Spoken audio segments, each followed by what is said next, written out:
Just like astronauts prepare meticulously for every possible scenario when planning their mission to space, we must also prepare for the uncertainties of the future.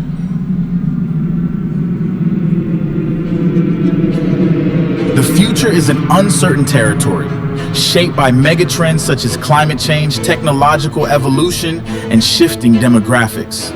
These challenges can seem daunting, yet they also present us with profound opportunities. By the end of the century, global temperatures could rise by up to 4 degrees. By 2025, 70% of consumer products will be designed with a circular economy in mind. By 2030, nearly 99% of online content could be AI generated. By 2050, cyber immunity could reduce the occurrence of successful cyber attacks by 80%. 1/3 of all jobs worldwide are likely to be transformed by technology in the next decade. By 2025, half of all employees globally will need to learn new core skills to be equipped for the future. The future may be unpredictable, but by working together and daring to innovate, we can shape it positively. Just as astronauts venture into the vastness of space, let us boldly step forward into our future, united in our mission to make a better world for generations to come. Dobré ráno vám želám, vítajte, pekný deň, alebo ráno podľa toho, že ako ste nastavení. Je super vás vidieť, že ste nachystaní a pripravení a ja taký ten pocit toho vyštudovaného učiteľa mám, že už zvonilo a už ideme teda definitívne na hodinu. Myslím si, že aj viac, ale to je úplne v poriadku, pretože čas nehrá úlohu, aj keď na druhej strane musím povedať, že čas je veľmi dôležitý a to si o chvíľočku povieme, pretože toto je festival budúcnosti. Dnes teda riešime budúcnosť a to vďaka minulosti. A tá minulosť to je 30-ročná história AmCham Slovakia, vďaka ktorej sa tu teraz dnes stretávame práve na tomto festivale. Dnes je to deň číslo 3. Vy, ktorí ste prišli, tešíme sa, že ste prijali pozvanie, že ste súčasťou tohto festivalu. Môžete v podstate doma povedať, že ste súčasťou budúcnosti, lebo takto nejako dnes bude. A vy dobre viete, ja som to už spomínal niekoľkokrát, že dobrý moderátor nikdy nezačína, vážené dámy, vážené páni, dovoľte, aby som vás prital, lebo si rozprávate, že čo s tou zápchou, čo s tým počasím, že rušíme si asi plány na víkendy a tak ďalej a tak ďalej. Ale to je úplne v poriadku, lebo takto presne má byť, aby ste jednoducho si ešte dopovedali veci, ktoré si chcete. A ja tak trošku mapujem, že či sa počujeme, myslím tou pozornosťou a keď ju tak budem mať, keď tak mapujem vaše pohľady, tak ju potom odovzdám ďalej. A teším sa teda, že môžem byť súčasťou aj ja tohto trojdňového festivalu a myslím si, že teraz prichádza ten moment, kedy už by som mal odovzdať informáciu ďalej a tiež sa to dá povedať. A som veľmi rád, že žijeme tú dobu, že to nemuselo byť len tým, že vypnete si mobilné telefóny, ak máte žuvačky, tak ich nalepte zo spodu stoličiek. Že jednoducho už sa utišite a už ste pripravení na to, čo vám teraz poviem. Vítajte, dámy a páni, nič iné som nevymyslel. Je to len o tom, že si to vychutnáte práve už v pokoji a že už ste tak trošku naladení. Ja som moderátor, to znamená, že som taký sprievodca v rámci dnešného dňa. Boli tu ľudia, ktorí prišli za mnou v rámci takého pred-coffee breaku, že čo to má znamenať, že do 10. vysielam ešte v rádiu a už som tu. Veď o tom to je. Toto je festival budúcnosti. Možno už o rok, ako hologram, ale zatiaľ naživo sú také veci, ktoré sa používali v histórii, že sa nahrávalo, ale to zostane len medzi nami, pretože ani môj šéf o tom ešte nevie zatiaľ. Teda ak mu to nenapíšete a nepoznáte ho. Ja by som bol veľmi rád, keby sme spoločne teraz privítali tých, ktorí stoja za týmto festivalom a som veľmi rád, že na pódiu sa k nám pripojí výkonná riaditeľka AmCham Slovakia Martina Slabejová.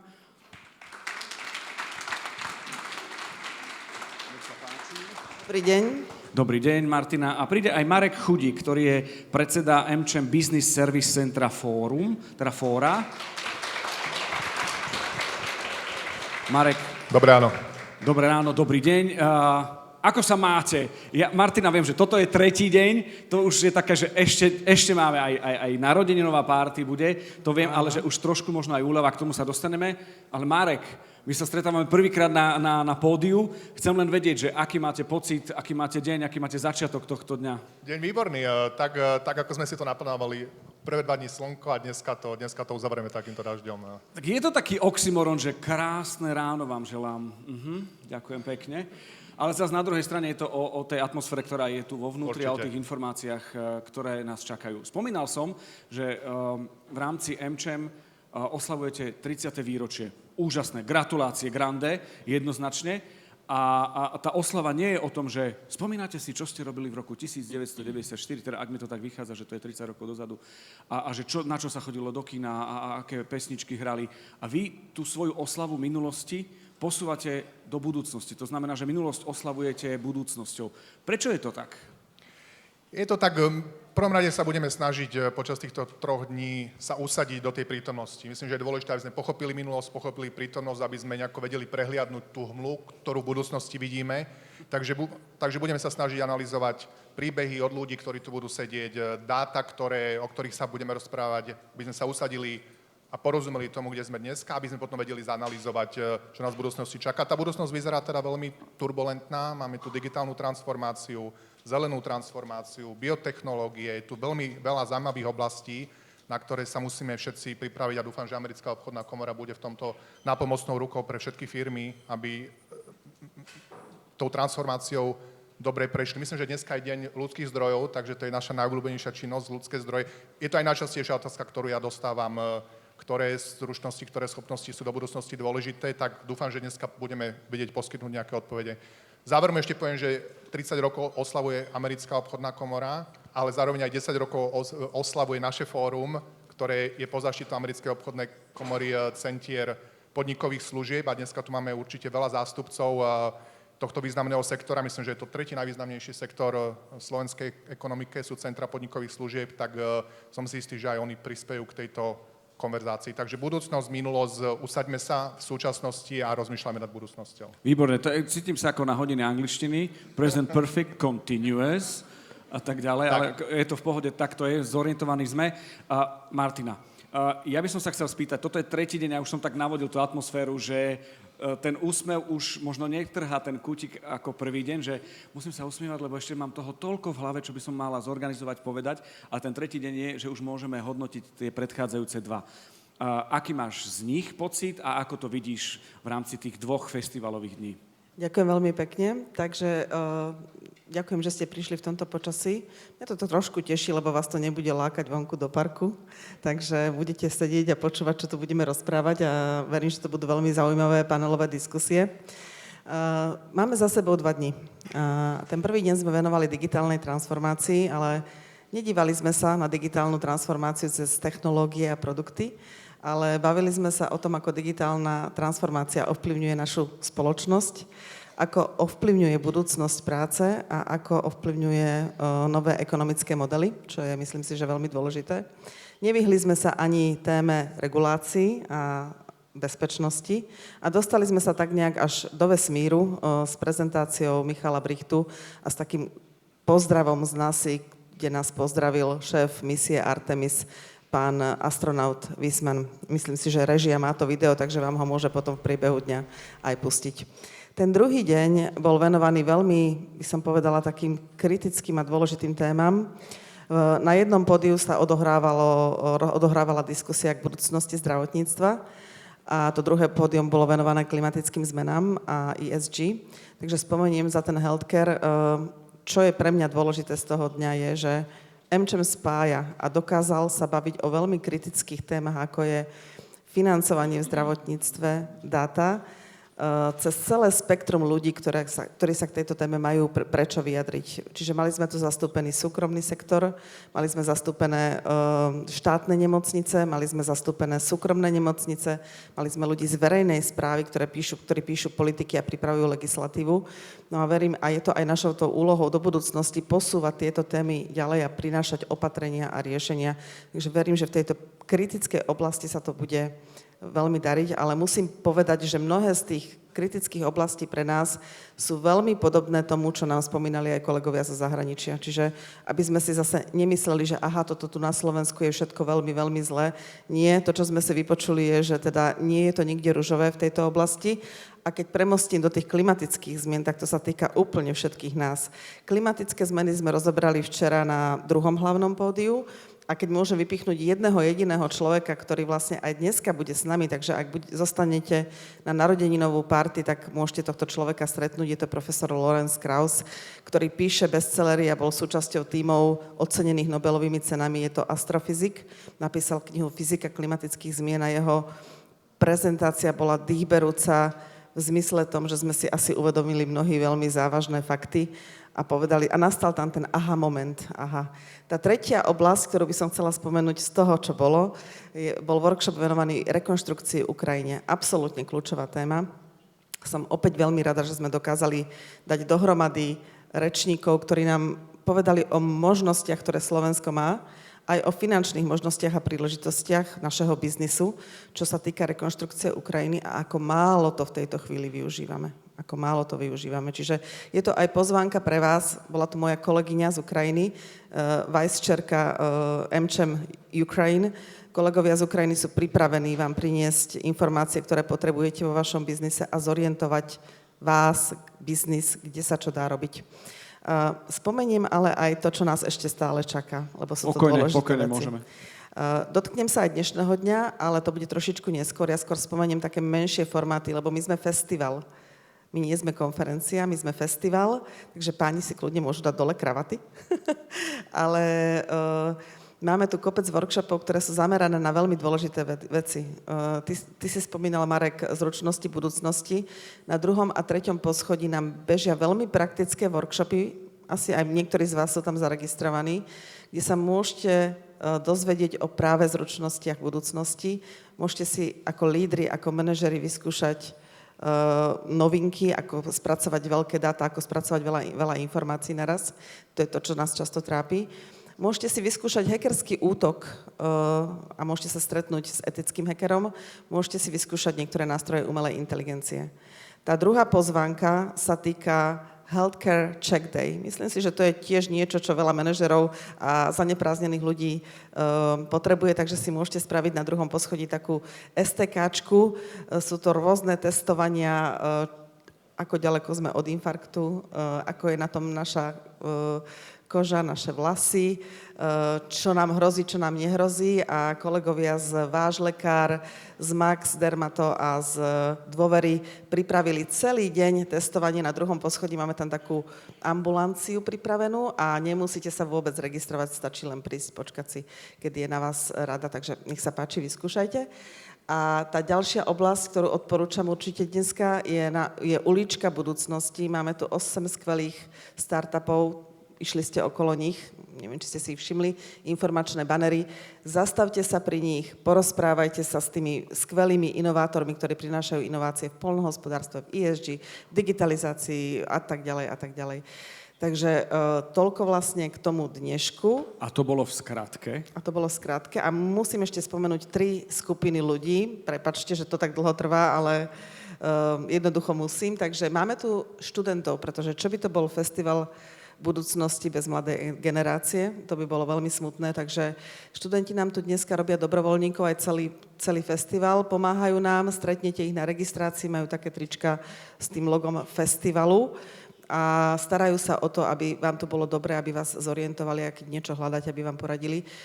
Sú to študenti z platformy Dá sa to, stredoškoláci a študenti z neziskovej organizácie Junior Achievement, takže veľmi sa tešíme, že ich tu máme a naozaj sú inšpiratívni a veľmi milí.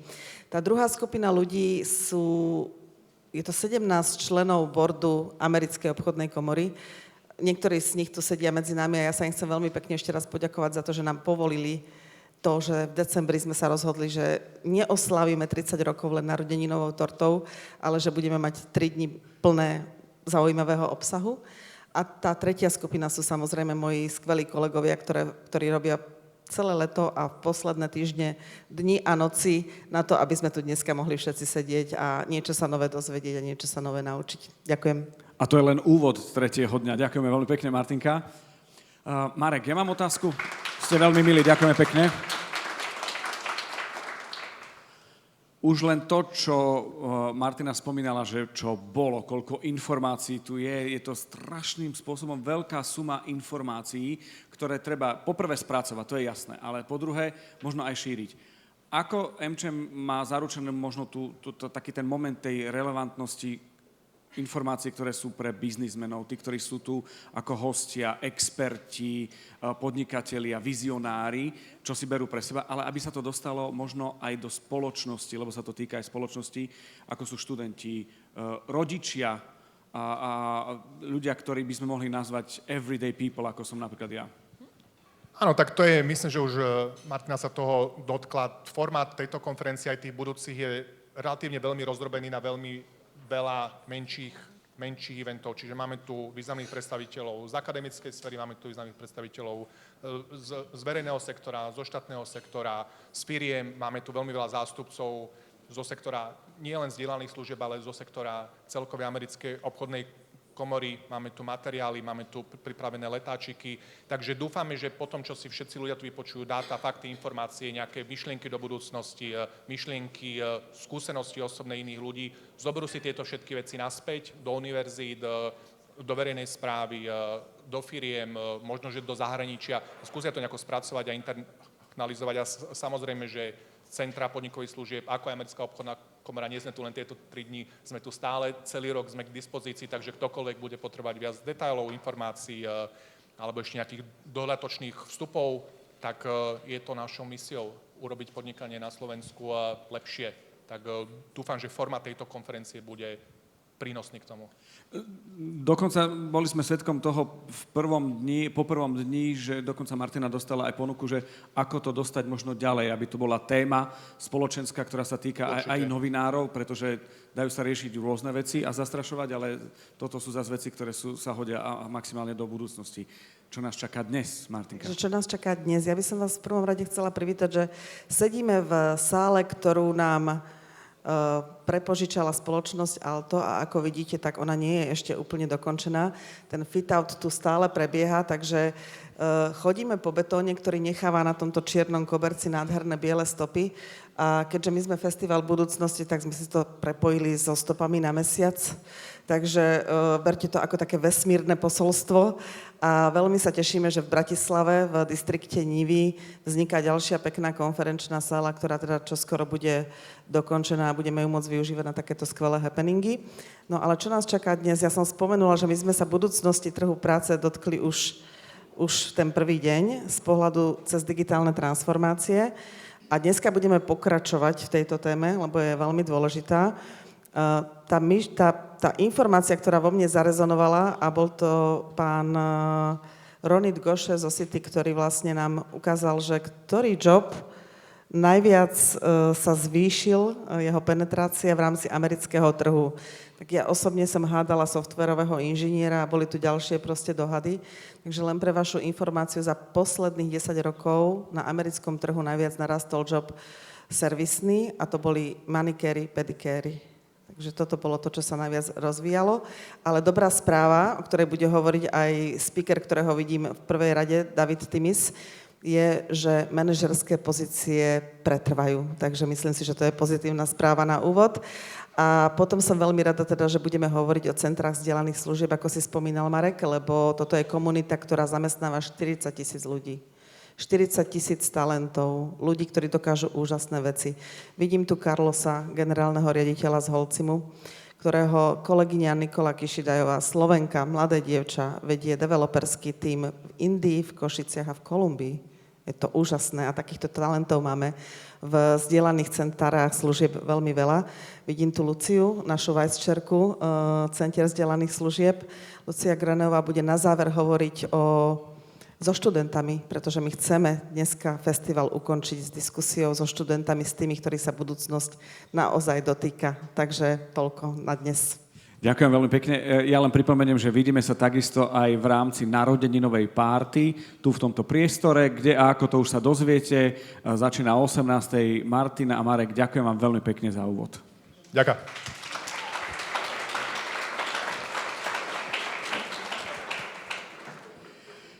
Ale to zašumelo, keď ste sa dozvedeli, že ktoré povolanie akože má ten vysoký nárast. Možno si hovoríte, kde som urobil chybu. A v rámci prednášok, ktoré boli aj v tom prvom dni, dozvedel som sa od rečníka David Timmis, hovoril o tom, že manažeri sú safe. Inžinieri softwaroví sú safe. Takže toto všetko akože je v poriadku. Dal som si ja do chat GPT, že čo tak moderátor, že budem musieť nejak to upraviť, nie len akože v rámci moderovania, čo znamená, a som vďačný tomuto festivalu, že viem, že moja budúcnosť je o tom, že moderátor manikér alebo pedikér. Už teraz by som vám chcel povedať, že ak by náhodou ste chceli dať priestor mladému startupu, nie celkom mladému, ale startupu, v rámci tej druhej časti mojej kariéry postmoderátorskej, tak som tu. Ale toto bolo málo relevantné. Skôr by som vám chcel poďakovať za váš záujem, ktorý máte, že tým, že ste tu a že aj sledujete a počúvate to, čo hovoria speakery a reagujete na to a nejak vás to inšpiruje. Chcel by som poďakovať takisto aj sponzorom, bez ktorých by sme dnes tu neboli. Tými hlavnými celého festivalu sú spoločnosti City, Hurricane, McDonald, Philip Morris Slovakia a Swiss Re. Takisto aj všetkým sponzorom tretieho dňa. Znie to tak, ako že už by som povedal až biblickí sponzori tretieho dňa, ale je to tretí deň festivalu. A samozrejme, že aj inštitúciám, bez ktorých to takisto nemôže byť, a sú to úrady, ministerstva a zastúpenia rôzne, ktoré organizujú podobné konferencie, respektíve festivaly, toto je tak lepšie. No a takisto by som chcel poďakovať všetkým členským spoločnostiam komunity v rámci AmCham, takisto ako aj Marek, ktorý reprezentuje Business Service Center Forum, za to, že je súčasťou. Gratulujeme k tým 10 rokom, k 30 samozrejme pre AmCham a za dlhodobú podporu vás všetkých, bez ktorých by tento festival nebol možný. No a myslím si, že v tejto chvíli je tu jeden človek, ktorý je navyše. Áno, som to ja. A vašu pozornosť a čas by som teraz orientoval na budúcnosť trhu práce, ktorým vás prevedie jedna famózna moderátorka, skvelý človek, volá sa Simona Simanová a vy ju teraz privítate. Pekný deň. Ďakujem krásne, dobrý deň. Ja som Simona Simanová, prvá zákazníčka na manikúru a pedikúru u juniora. Dúfam, že mu to pôjde. Možno sa pridám k nemu do firmy o pár rokov, keď nás teda úplne vystrieda AI. Dámy a páni, ja takto tradične som veľmi rada, že vás môžem privítať opäť v Jurkovičovej teplárni na festivale, ktorý organizuje Americká obchodná komora na Slovensku, ktorá oslavuje nádherných 30 rokov. Ja viem, že večer vás čaká veľká birthday party, na ktorú sa určite všetci tešíte. Dovoľte mi aspoň takto v úvode zaželať jej a jej ľuďom ešte ďalších minimálne 30 rokov úspechu a skvelého biznisu. Mene organizátorov ďakujeme, že ste prišli. Verím, že okrem toho pekného večerného programu sa dnes dozviete na tomto festivale čosi viac o AI, o umelej inteligencii, o digitalizácii, o tom, ako treba pripraviť vaše firmy a vaše spoločnosti na to, aby sa čo najlepšie prispôsobili, aby napredovali, aby boli úspešné. My si k tomu zavoláme odborníkov, s ktorými teda budem diskutovať prevažne v angličtine, pretože sú to naši zahraniční hostia. No a dnes budeme hovoriť práve o budúcnosti práce, pretože je to hlavná téma. Pretože téma Community Business Center pod Americkou obchodnou komorou zahŕňa ľudí, ktorí vlastne zamestnávajú 40 000 odborníkov. Ako pani Slabejová už spomínala, je to naozaj tretí najväčší pilier slovenského hospodárstva. Ladies and gentlemen, it is my great honor to welcome you here today at this very extraordinary special conference or Festival of Future organized by AmCham Slovakia. This year, AmCham celebrating 30 years of cooperation with the business community, 30 years of important milestones, meetings, and successful projects. These 30 years were very important, so let me wish you a lot of success, maybe next 30, 40, 50 years, who knows, maybe AI, maybe somebody here. AmCham prepared for you members truly special event, the Festival of Future. We will talk about future with AI business and about transforming business. We will discuss how will artificial intelligence affect jobs in next few years, how AI will change the world, how AI affect jobs and the economy. It's a very big pleasure for me to welcome here Mr. Ian Bird and Mr. David Timms. Gentlemen, please join me on stage. Thank you for coming here. Ian Bird is an executive partner and global leader for talent, skills transformation leader, and IBM Consulting. He works with clients around the world, helping them to rethink and reimagine their work. He knows what kind of skills they need for the future and how to find innovative strategies and solutions also. David Timmis is Global Communication and Public Affairs Manager of Generation, the largest global employment program by annual volume that trains and places people who life-changing careers. With a mission to prepare people for the future of work, David interests in the intersection of real skills, employment, and technology. He has been included on the Forbes 30 under 30 list and selected by the World Economic Forum to be part of the Davos Lab. Gentlemen, I hope I have correct information about you. Thank you for coming to Bratislava, so I can sit next to you. Thank you, and thank you for bringing the UK weather with me as well. We want you to feel like at home, you know. So let's go to start with the discussion. A report by investment bank Goldman Sachs says artificial intelligence could replace the equivalent of 300 million full-time jobs. It could replace a quarter of work tasks in the US and Europe, but many also mean a new jobs and productivity boom. Do you think it is possible in the next few years? I think it is possible, yes, but I don't think the concern that we all have about AI replacing jobs is as high or as bad as we think it is. We have a view inside of IBM, and as we talk to our clients, that people who understand and use AI will replace people who don't use AI. So AI is an enabler. AI is not primarily a replacement. And I think that's a really important thing to think about as you think about how do we find that complement between what humans, what people can do, and what AI can do. Because it's not one replacing the other, it's the two working together to complement and do new and different things.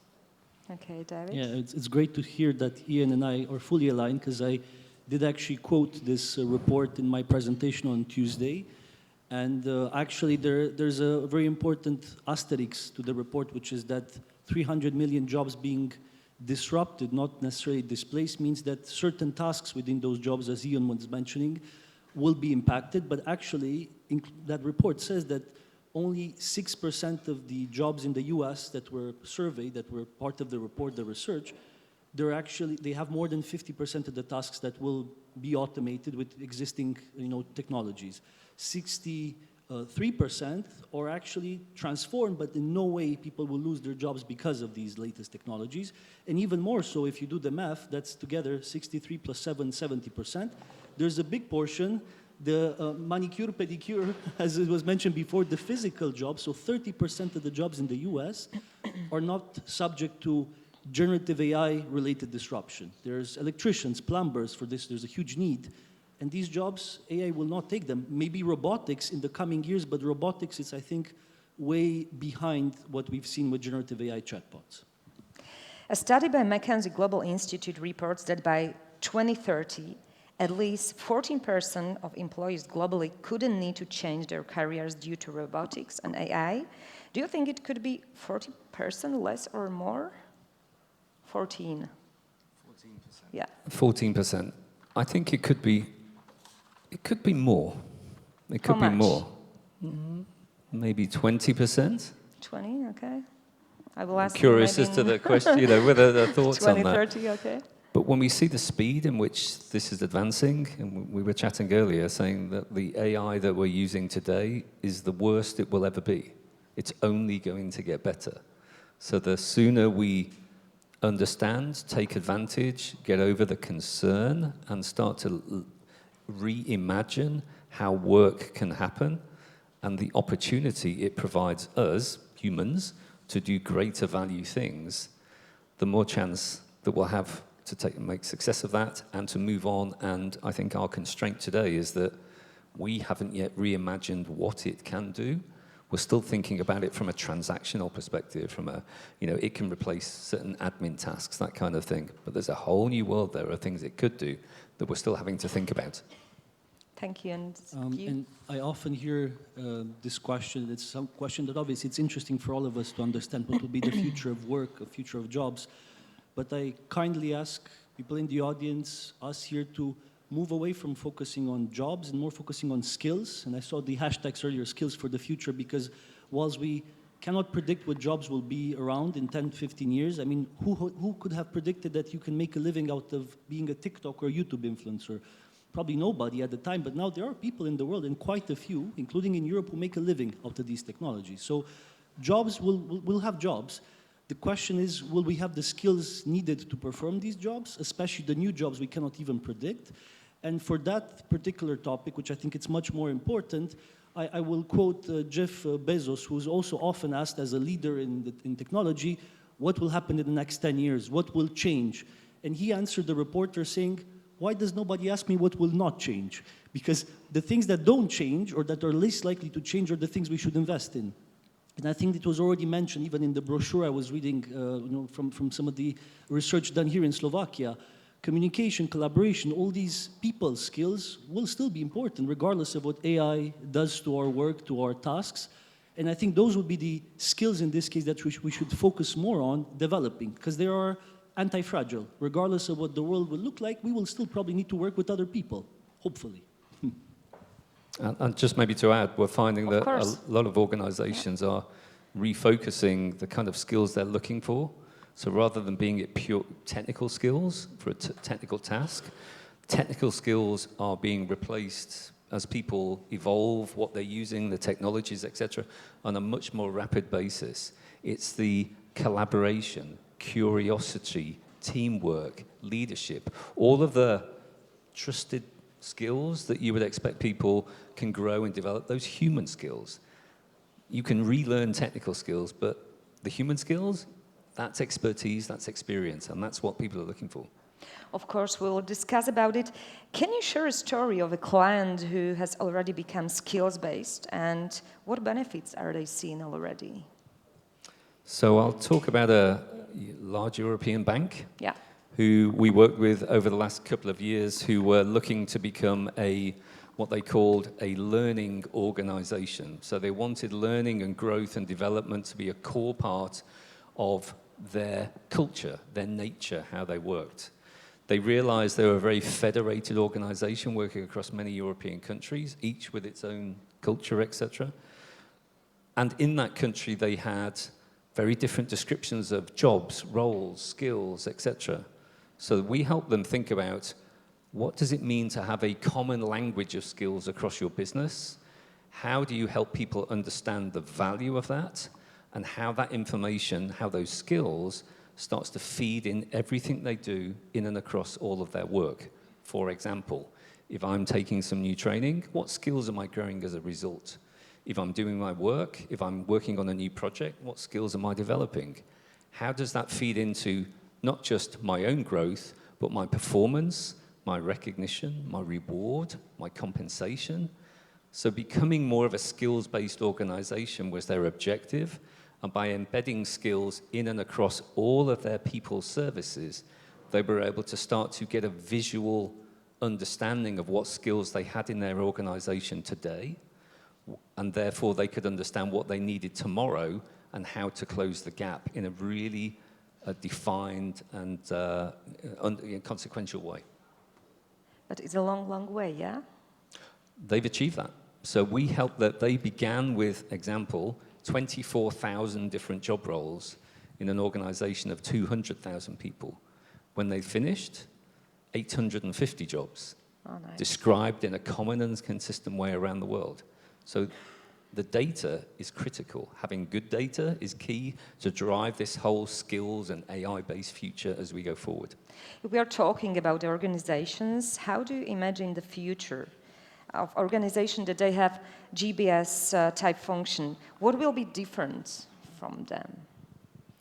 For me, I think the big difference will be as automation and AI together start to replace the work that currently goes on.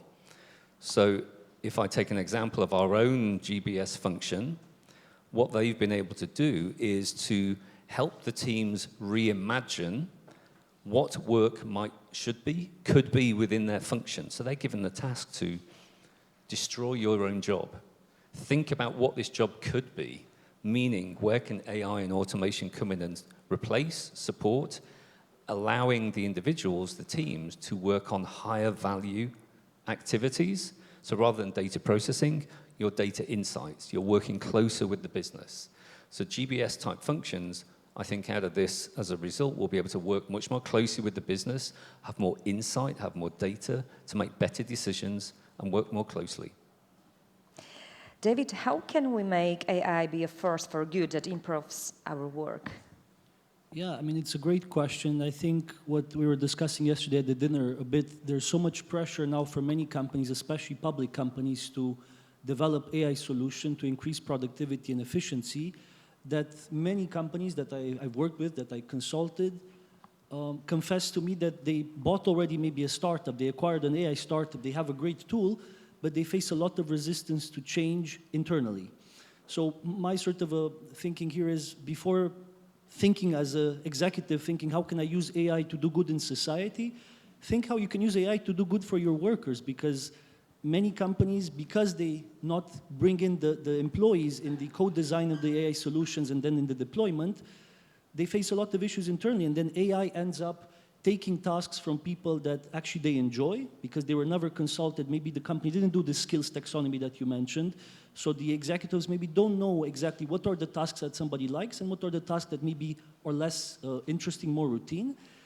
And that's how you fumble, to use an American term, the AI deployment. And it's a pity because AI can be an incredible force for good if people feel empowered to use this tool. And if they don't feel that another force is pushing a solution that maybe they don't actually need for their work. And which are the sectors which are most impacted by this transformation and which are seeing the biggest talent shortages, in your opinion? I mean, the sectors, I think I mentioned a few in my presentation on Tuesday, so I'm going to just quote from that study from Goldman Sachs, which I think is quite relevant for our context here as well. Everything from office and administrative work, entry-level legal work. Basically, generative AI is great at making sense of data, much better than humans can ever do. So summarizing information, finding important pieces of information from a long report, this is what generative AI is good for. Chatbot functions as well, but there's I think a bit more work to be done there to avoid hallucinations. And then to answer your second questions on which are the sort of fastest growing sectors, and I think we talk about AI, this is the topic of the presentation now, but from my perspective, the least talked about, but probably much more fast growing sector is the green economy. We need, especially in Europe, so many solar panel installers, wind turbine technicians, heat pump installers. It's the fastest growing job in Poland, if I'm not mistaken. And these jobs are not as quote-unquote sexy as AI jobs. They don't attract enough women, enough young people, but these are the jobs for which the skills gap can be actually even higher than in the tech sector. So yes, we will need AI specialists, but increasingly more so we need green economy specialists as well. And with your experience, how fast are these transformations compared to previous industrial revolutions? So that's my only concern, because I'm a tech optimist at heart. I used to work in the tech sector, so I know what this technology can do for the good of society, for the good of the economy, and so on. But the only thing I'm concerned about is the speed of this change, the pace of change. Because if you remember when ChatGPT was launched in November 2022, it took, I think, 2 months to become, to reach 100 million users, which is unheard of. This is because of digitalization, globalization. We now can have such a transformative technology in our phones quite quickly. Because of this pace of change, the biggest concern I have is that potentially the companies developing the technology are not fully understanding their capabilities, and that's reality. If you ask OpenAI, Google now, how exactly does an LLM work, a large language model, 80% they can explain, but 20% not really. And then the second question of pace, how fast can we learn as humans? How trained is our muscle to learn? Because we were discussing also last night, lots of discussions over dinner about learning, the learning organization. But let's be honest, how many employees learn from just watching an internal video? You know, they need hand-holding. And hand-holding is something that requires much more resources, it's much more time-consuming, but that will be needed in order to make the most of AI as well. David, you are talking about young people, but our population is getting older and older. And we have one interesting question through Slido. What is the future of 50 plus in this new AI era? Are they important for future of work? Because this could be the problem for the whole world, I mean. Especially for Europe. In many countries, we see the demographics. Especially for Slovakia. Slovakia as well. Yeah. In the NGO I work for Generation, we've done a report about this, and we actually called it the mid-career opportunity, because we see people above the age of 45 as being an opportunity, not a liability. So we see a huge opportunity, but that opportunity needs to come with reskilling, and also with a change of mentality, because part of our report, we found two interesting things. We asked employers, would you prefer a younger candidate or an older candidate? And unfortunately, many are very biased, ageist. They said, no, we prefer the younger person. They could learn faster. They are, whatever, more adaptable, which is false.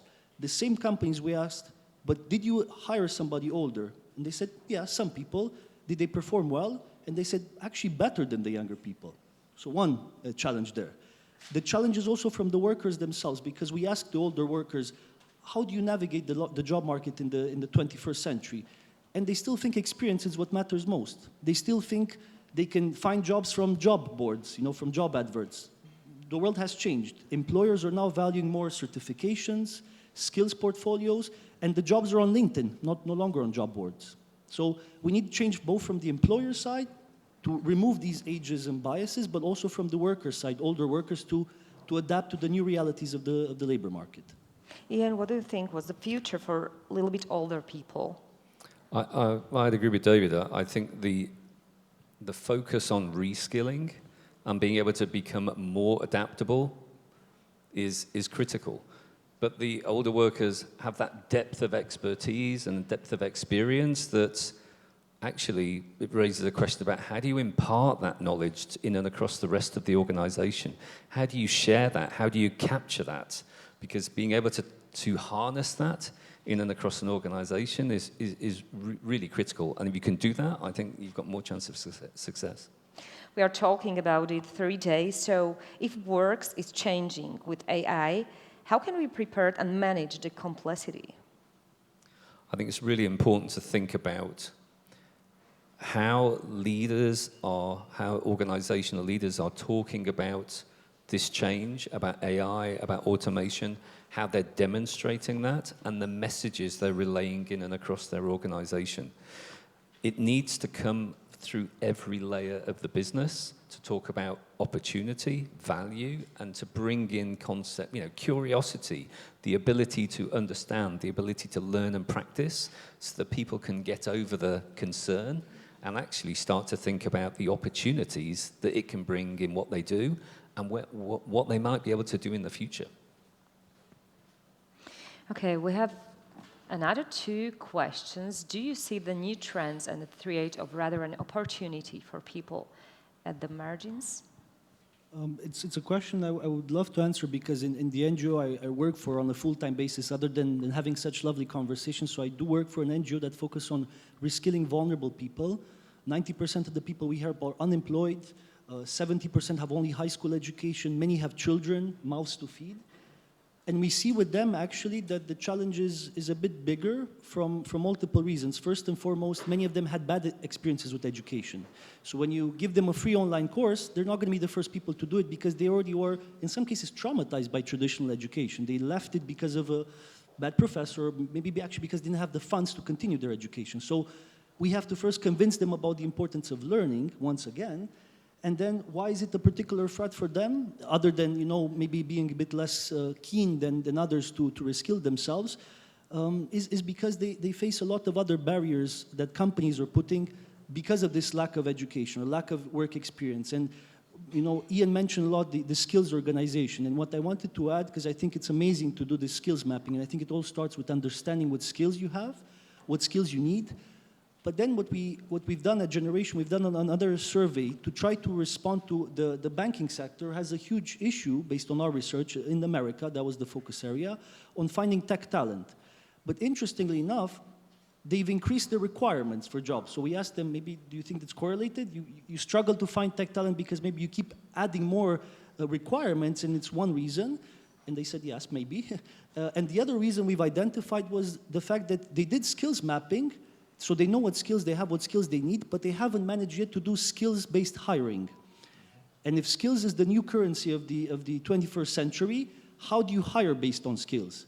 Because many companies have nice announcements in their CSR saying that they value skills, but it's much more harder and it takes time, as you said, to translate those nice messages into actually retraining your HR managers to hire based on skills, to avoid biases. Rethink your whole interviewing process, because if you hire based on skills, you need to do assessment centers. You need to ask people to send you a portfolio, not just a CV. So I want to emphasize skills-based hiring might be the solution to find more talent, but also to have more diverse talent, because the mid-career older workers, women, younger people, in some cases, they don't have the same work experience as, no offense, like a white gentleman in his 30s or in his 40s.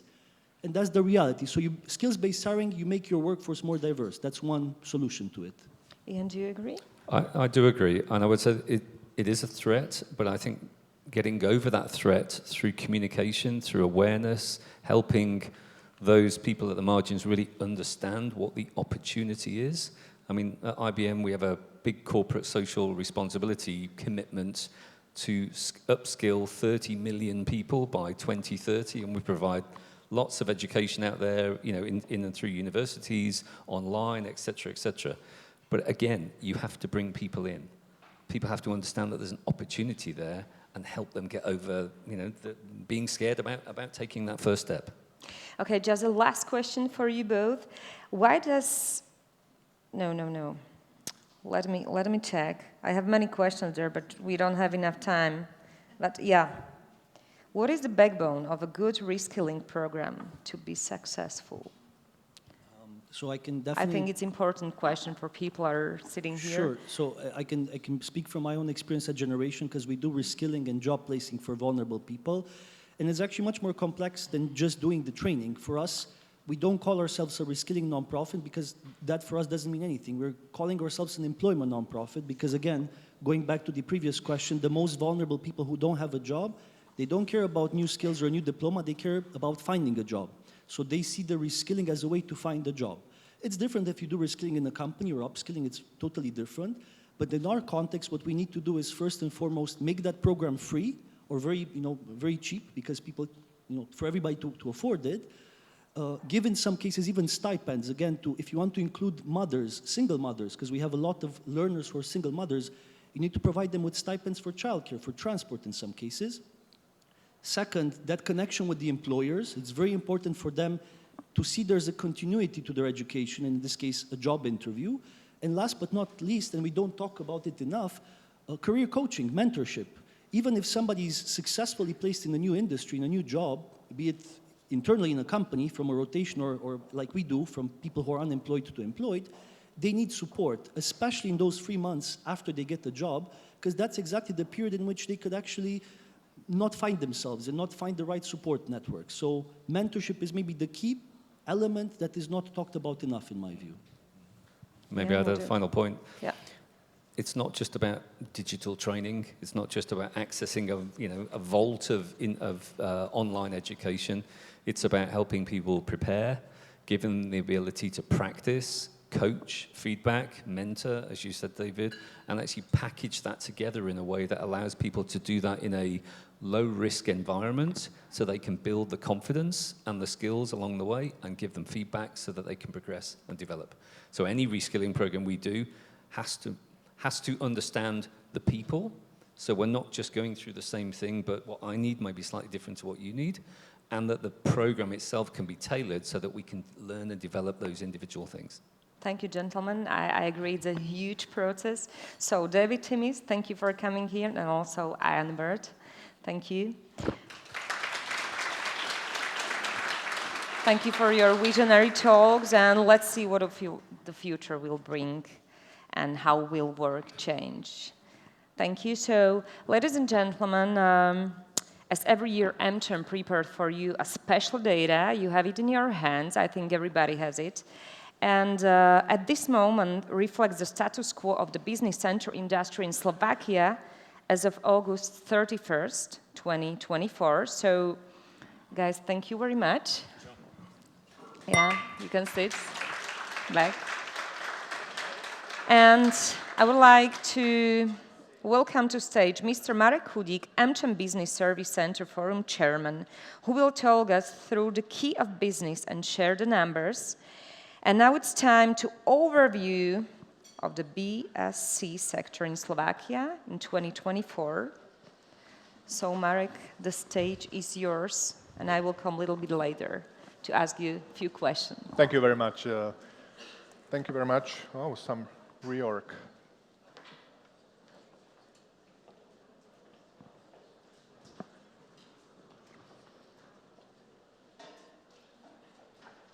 Good. So once again, good morning, everybody. I've got a short 10-minute slot speaking about the data. So I think most of you will know the Business Service Center Forum is a part of the American Chamber of Commerce, celebrating 10 years today.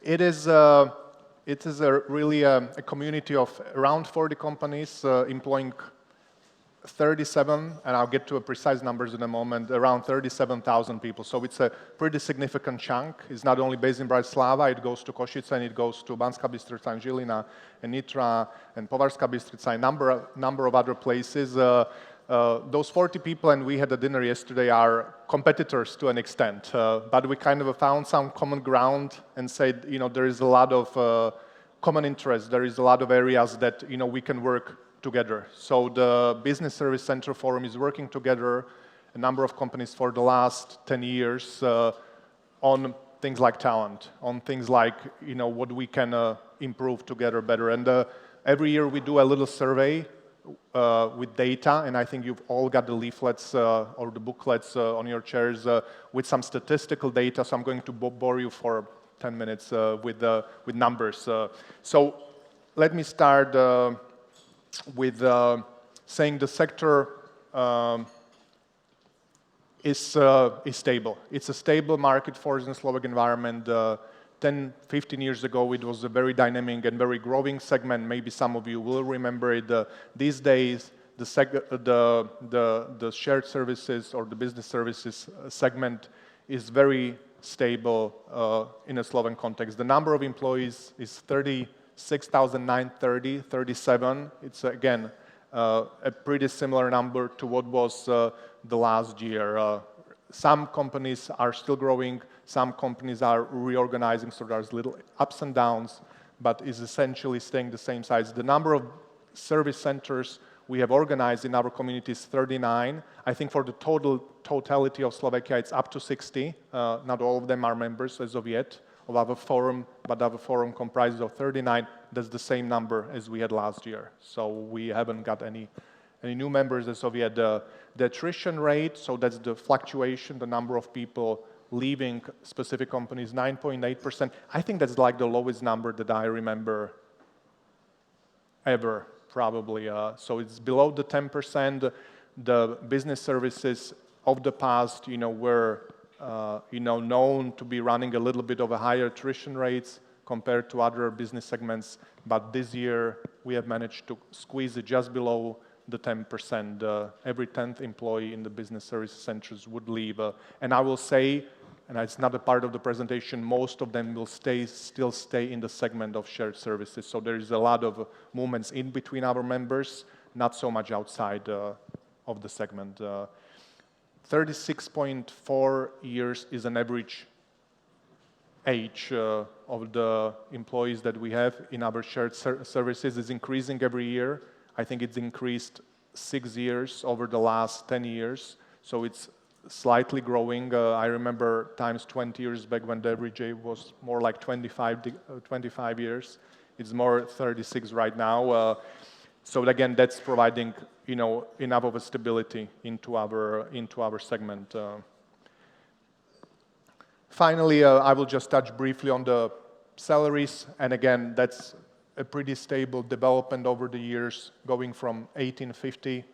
It's kind of a small, if you see it, from 2019, there was a big jump because of the inflationary pressures in 2022, and we again increased the average salary to 25.50 this year. So it's almost double the average salary in the economy in general.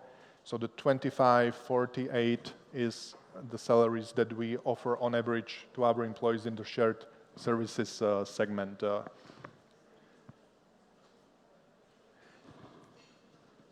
Business services are also known for a very diverse and very inclusive environment. It's not only about male-female ratio, it's also about ethnical, religious, sexual and other minorities.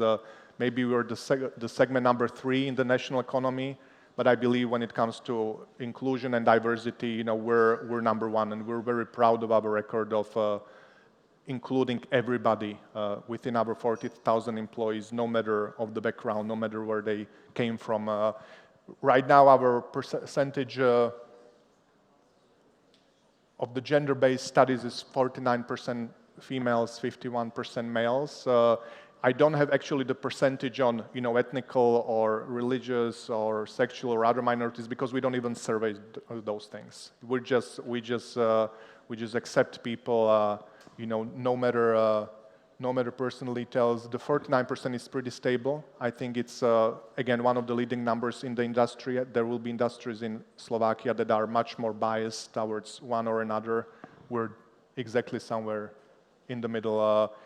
11% foreign nationals. We're also a sector that, speaks a lot of languages, invites a lot of, employees from the European Union countries or outside to be active. The 11%, again, is a pretty stable number over the years. It's not increasing, it's not decreasing, it's pretty stable as it is. 66% running with university degrees. There will be areas in the shared services that are where a university or academic degree is a necessity, and there will be areas where it is not. So again, the 66% is a stable number, if anything, slowly decreasing. Finally, 82% supports work from home. That was a heavy subject right after the COVID, was the flexibility of work. As our population is maturing, now a lot of them, most of them having families and kids and a lot of interest in their communities. Most of our members supports working from home in one shape or another. So it might be 1 day, 2 days, 3 days, 4 days combination, full flexibility, partial flexibility, or based on an agreement with an employer. But there are different schemes of working from home available in 82% of our membership population. Just finally on a structure, the business service centers, it's pretty much, again, stable. 32% of our members have business services in area of customer support, so like things like fulfillment.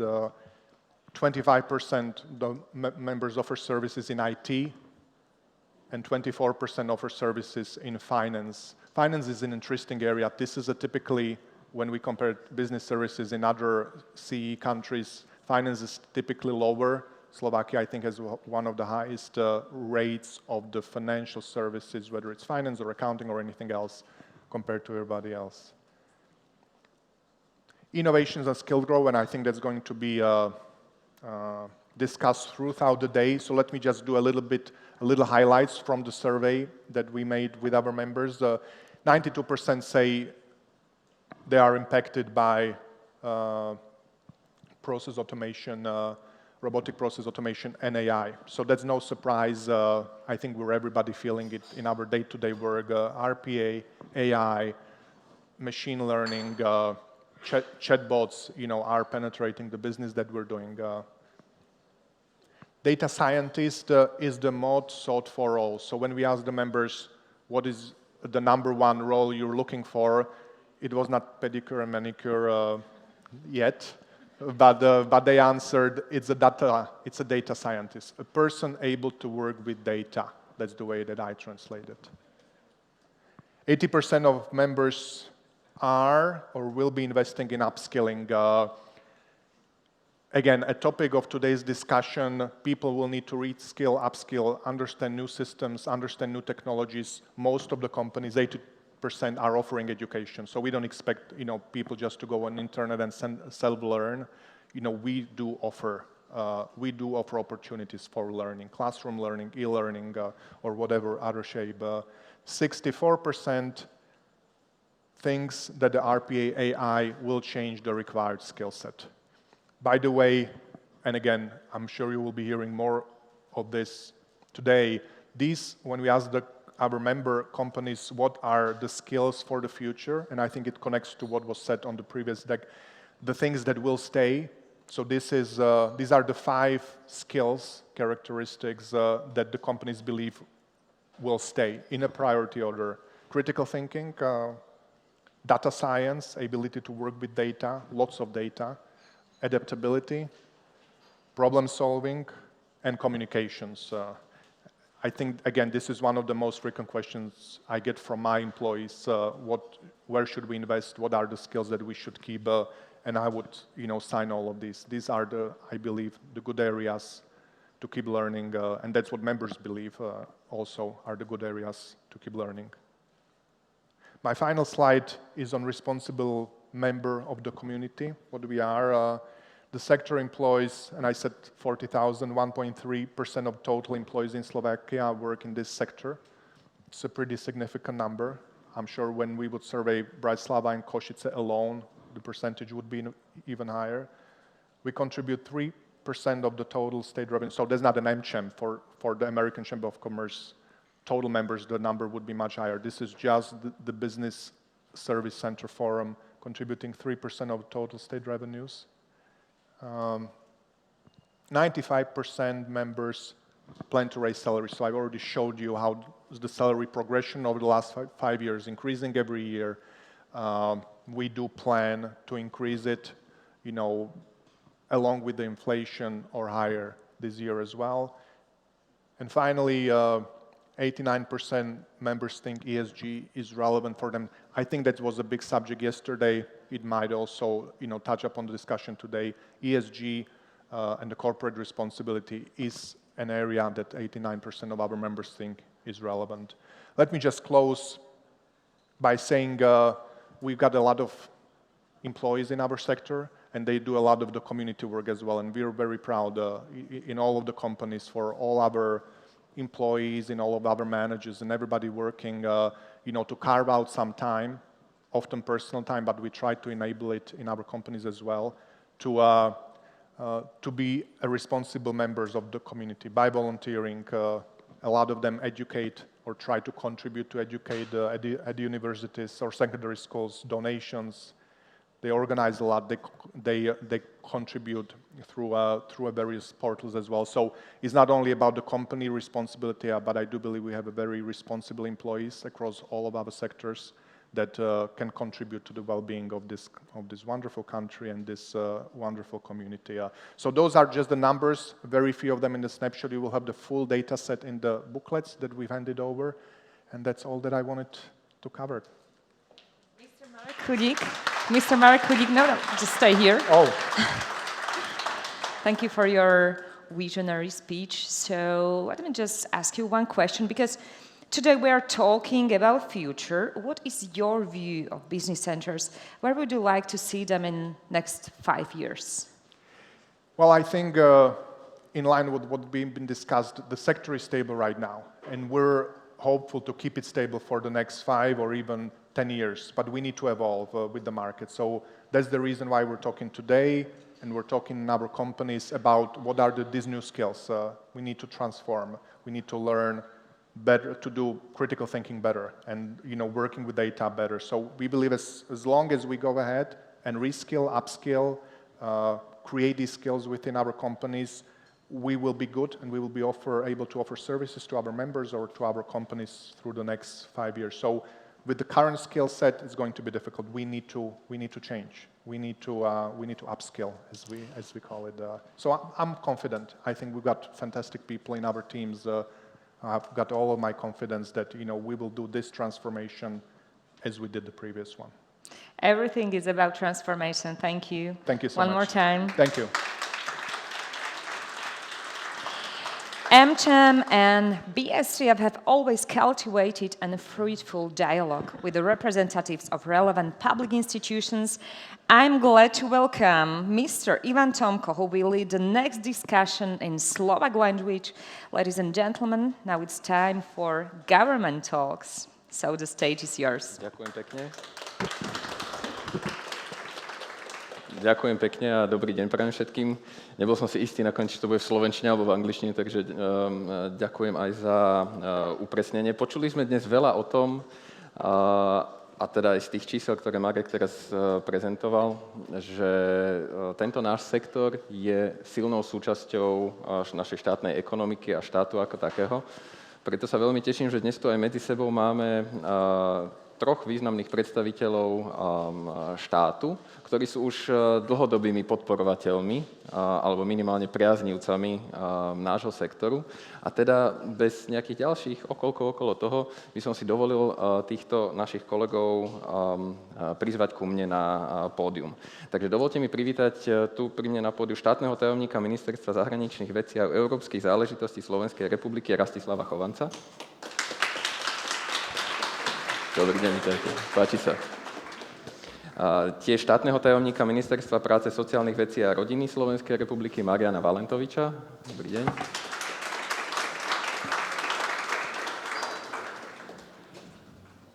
Dobrý deň. Páči sa. A v neposlednom rade, už ho tu máme, generálneho riaditeľa Slovenskej agentúry pre rozvoj a investícií obchodu, alebo známe aj tiež ako Sário, Roberta Šimončiča. Vítajte, páni. Dobrý deň aj vám. Perfektne, ja si sadnem tiež k vám. Ešte predtým, než sa do toho pustíme, aj vy ako publikum máte možnosť sa pýtať otázky, nebude to len o mne. Využite slajdom, máme ho za sebou, ten hashtag je Future of Work, používali ste ho aj v predchádzajúcich diskusiách, kľudne aj teraz. Páni, som veľmi rád, že ste prijali naše pozvanie a že teda viete venovať zo pár minút tejto diskusii. A ako som už aj spomínal, nie ste tu nováčikovia na tomto pódiu, teda na tomto konkrétnom asi áno, ale na pódiu Business Services Fora. Mali ste možnosť už asi aj z rôznych funkcií v minulosti sledovať ten vývoj, ako sa v zásade tento sektor vyvíja, takže možno tie moje prvé otázky budú smerovať práve týmto smerom. Kam sme sa posunuli a budeme hovoriť aj o budúcnosti, že možno kam sa ešte tento sektor vie posunúť. Pán Chovanec, začnem možno vami. Tá otázka už sa teda sama aj chystá. Vy ste ešte za vášho predchádzajúceho pôsobenia prijali niečo, čo sa volalo, ja si teraz trošku pomôžem, koncepciu podpory centier podnikových služieb na Slovensku. To nám určite aj vo veľa oblastiach pomohlo. Ako to vidíte teraz spätne a čo možno vidíte aj do budúcnosti, že kde nám takéto a podobné koncepcie pomôžu? Ďakujem pekne, dobrý deň všetkým. Som rád, že po tých niekoľkých rokoch som tu opäť znova s vami. V čase, keď sme začali túto koncepciu pripravovať, tak sektor sa akurát tak nejak organizoval. Že boli tu firmy, ktoré v tejto oblasti podnikali, začínali s tými menej, alebo teda low-costovejšími jobmi, ale v tom roku 2015, zhruba keď sme túto tému začali spolu aj s Americkou obchodnou komorou riešiť, tak už akurát dochádzalo k vzniku Business Service Centra Fora. A ja som to vtedy cítil tak, že je to veľmi dôležitý ďalší pilier ekonomiky. Popri tom významnom priemysle a tých zahraničných investorov vo výrobe, ktorých sme v tom čase už mali, tak som cítil, že by bolo potrebné, aby sme aj tento sektor uchopili, lebo sú to služby. Služby v čase sa ukázalo s vysokou pridanou hodnotou, ktoré dokážu zamestnávať aj mladých ľudí. Dnes už tí mladí ľudia majú 8 rokov viac podľa priemerného veku, ako som videl ako predtým, ale že je to niečo na doplnenie našej ekonomiky tak, aby bola stabilnejšia. Čiže ten nápad, aby sme vlastne všetky tieto firmy brali ako jeden špecifický sektor ekonomiky a dnes sa ukazuje, že to je tretí najvýznamnejší zamestnávateľ, sa ukázal veľmi dobrý a ja som rád, že sme dokázali väčšinu tých firiem na Slovensku udržať, aj čo sa týka zamestnanosti, lebo čím ďalej a ideme do tej digitalizácie, automatizácie, tým ja si myslím, že tieto pracovné miesta v tejto oblasti budú pribúdať a o to je dôležitejšie, aby sme boli na to pripravení a dokázali zase poskytovať v podstate do zahraničia aj služby s takouto vyššou pridanou hodnotou. Súhlasím s tým a k tej zamestnanosti sa určite dostaneme aj v ďalších otázkach. Videli sme to na číslach, že je to jeden z tých silnejších sektorov na Slovensku. Pán Valentovič, vy ste v zásade pri tej pracovnej sile už nejaký ten rôčik v rôznych pozíciách. Ako vidíte ten náš sektor vy a možno čo sú aj tie veci do budúcna, ktoré aj z tých dát, čo sme videli aj z oblasti AI, kde môže tá kooperácia medzi v zásade štátom a našim sektorom byť možno naďalej tak dobrá, ešte lepšie, aby sme vedeli ďalej napredovať? Ďakujem za otázku a prvom rade ďakujem aj za pozvanie. Zase som veľmi rád, že po rokoch sa tu môžeme takto stretnúť. Funkcie sa menia, ľudia nie, ale myslím, že to aspoň podporuje kontinuitu a má to naozaj význam. Ja si takisto pamätám, keď sme sa začali stretávať pred niekoľkými rokmi takto, ale nechcem opakovať to, čo kolega pán štátny hovoril. Každopádne vtedy to bola výzva, ktorej sme sa chceli chopiť a ktorú sme chceli naozaj podporiť, lebo sme videli príležitosť, aby tento sektor naďalej rástol a aby to bolo ďalšou významnou nohou pre konkurenciu a pre slovenskú ekonomiku. Myslel som konkurenciu Slovenska medzi ďalšími krajinami. Ja som rád, že sa to chopilo. Priznám sa, pred pár mesiacmi som vnímal v spôsobnosti v rezorte práce aj informácie o znižovaní počtov zamestnancov a problémoch, ktoré tento sektor na Slovensku alebo celosvetovo mal. Troška som bol v obavách, ale som rád, že tento festival je o budúcnosti a tá budúcnosť je pred nami a dúfam, že bude pozitívna. A práve to moje očakávanie tejto účasti je vypočuť si opäť od partnerov z Business Centra podnety, návrhy a požiadavky na to, ako by mohol štát, teraz to troška nadľahčím, klásť menšie prekážky tejto forme podnikania a možno viac podporil. Takže skôr takto z mojej strany. A to ste mi trafili aj jednu otázku, ktorú som mal na vás pripravenú. A to je, že čo sú možno také tie plány ministerstva práce alebo budúce projekty, ktoré by aspoň z vášho pohľadu, či už chystané, alebo možno už v súčasných nejakých pripomienkových konaniach, ktoré by tomuto sektoru, a možno nielen nášmu, ale vedeli pomôcť, ak sú nejaké, ktoré sú na vypichnutie. Tak tých projektov je niekoľko, ale ak zoberieme do úvahy trh práce a aktuálnu nezamestnanosť, ktorú na Slovensku máme všeobecne vnímanú, nechcem tu zdržiavať číslami, ale nezamestnanosť ako taká je naozaj na najnižších číslach, ktorú v histórii Slovensko má.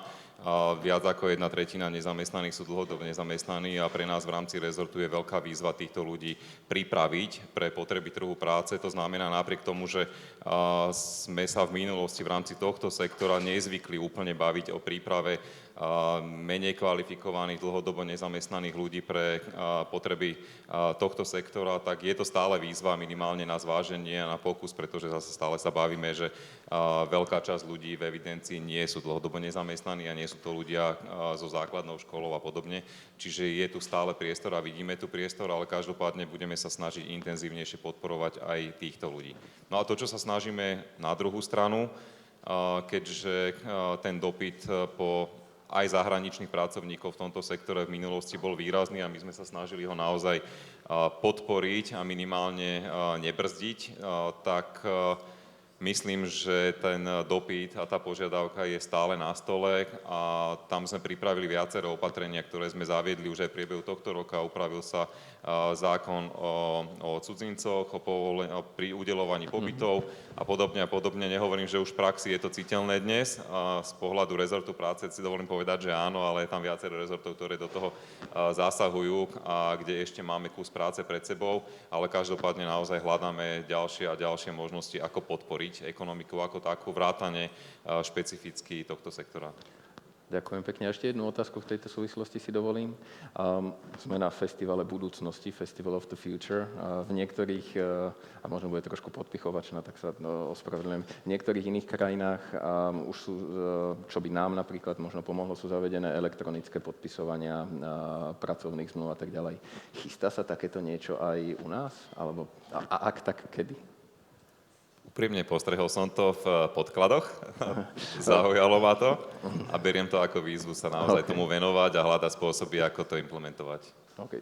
Za nás, a teraz možno by nie všetci súhlasili, ale skôr si myslím, že áno, určite by to pracovnému trhu pomohlo. Milé radi aj priložíme ruku k dielu. Takže beriem to ako úlohu, ďakujem. Ďakujeme pekne. Robert, otázka aj na vás. Sário v zásade predpokladám, že bolo tak či tak pri zrode väčšiny z týchto veľkých spoločností minimálne v nejakých negociáciách a teda aj vďaka vám tu firmy z tohto sektora dnes sedia. Čo z vášho pohľadu môžeme my ako sektor spraviť preto, aby sme prilákali ešte aj ďalších? Dnes sme mali, ak si dobre pamätám, to číslo 39. Ďakujem pekne. 39 spoločností. Je to už len o jedno číslo k 40, ktoré by sme radi prekonali. Čo z vášho pohľadu môžeme spraviť? Tak v prvom rade ďakujem za pozvanie. My vnímame tento sektor presne rovnako a som rád, že sme v staronovej zostave, lebo práve pán štátny tajomník Chovanec bol najväčším šampiónom business centier a naozaj tá koncepcia, ktorá vznikla už pár rokov dozadu, je jedna veľmi živá koncepcia, ktorú treba realizovať a možno práve od tých centier, ktoré poznajú tie svetové trendy a teraz samozrejme poviem umelá inteligencia, každý o tom hovorí, ako sa bude transformovať ten sektor a čo budú tie požiadavky potom, ktoré vlastne štát musí poskytnúť, lebo my to nevymyslíme, my to potrebujeme počuť od tých biznisov a prebieha tam transformácia. Vlastne v týchto veľkých firmách idú na také, čo sa volá, že efficacy, že máte byť viacej efektívni, efficient and effective, to znamená, že urobte viacej s menej zdrojmi. A preto aj sú nejaké tie možno zmenšovania počty a tak ďalej, ale kvalifikovanosť tej pracovnej síly a práve znalosť tých nových prístupov, technológií, umelej inteligencie a podobne, to bude kľúčové, ale my potrebujeme počuť, že čo potrebujeme pripraviť. Čiže my vieme napríklad ako Sário v spolupráci samozrejme s ministerstvami a s kolegami veľmi dobre predáva to Slovensko ako výborný investičný produkt, ale musí tam byť aj dobrá munícia. A tú muníciu si musíme vybudovať tým, že budeme počúvať, čo sa naozaj v tomto sektore deje. Jedna vec, ktorú vlastne ja som bol pri zrode, alebo Sário bol pri zrode organizácie, my sme sa stretli na Sáriu a vlastne AmCham si to zobralo pod krídla, celý tento sektor. Stále si myslím, že tá viditeľnosť toho sektora a vnímanie jeho dôležitosti je nižšie, ako by malo byť. Hej. Čiže možno silnejší lobbying, každý hovorí automobilový priemysel, ja neviem, asociácia priemyselných zväzov. Toto je takisto dôležitý sektor, ak nie dôležitejší práve kvôli tomu prechodu k znalostnej ekonomike. Čiže nejakým spôsobom možno byť ešte aktívnejší, ja neviem, viditeľnejší a samozrejme strana ako štátneho verejného sektoru by to mala vnímať. Ale čím viac budeme mať dobrých vstupov na to, čo by sme mali pripraviť, tak my to už pripraviť potom vieme. Napríklad, čo sa nám podarilo pred nie takým dlhým časom, jedno konkrétne nariadenie vlády v spolupráci s ministerstvom hospodárstva, zahraničné veci, vnútra a práce, nariadenie, kde môžu si firmy svojich zamestnancov z tretích krajín preniesť na Slovensko veľmi jednoduchým spôsobom. Hej. A to prechádza teraz cez Sáriu, už máme niekoľko 100 takýchto zamestnancov, ktorí prichádzajú na Slovensko a samozrejme teraz sa pripravujú oveľa systematickejšie opatrenia. Čiže aj to doplnenie kvalitnými ľuďmi z tretích krajín treba nejakým spôsobom akcelerovať. Samozrejme sú tam prekážky v tom, že dneska stále máme tu Bratislavu, Košice.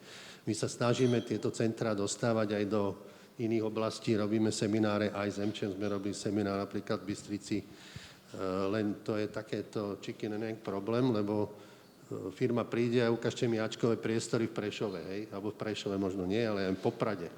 No a tam zase nikto nepostaví ačkovú budovu, pokiaľ nebude mať nájomcu. Čiže nájsť nejaký spôsob, ako viacej rozšíriť tie centrá, možno menšie centrá, možno nejaké satelity tých veľkých centier do iných miest. My sa o to snažíme, len tá infraštruktúra, hlavne tých ofisov, tam momentálne zaostáva. Čiže to je možno jedna oblasť, na ktorú sa teda pozrieť.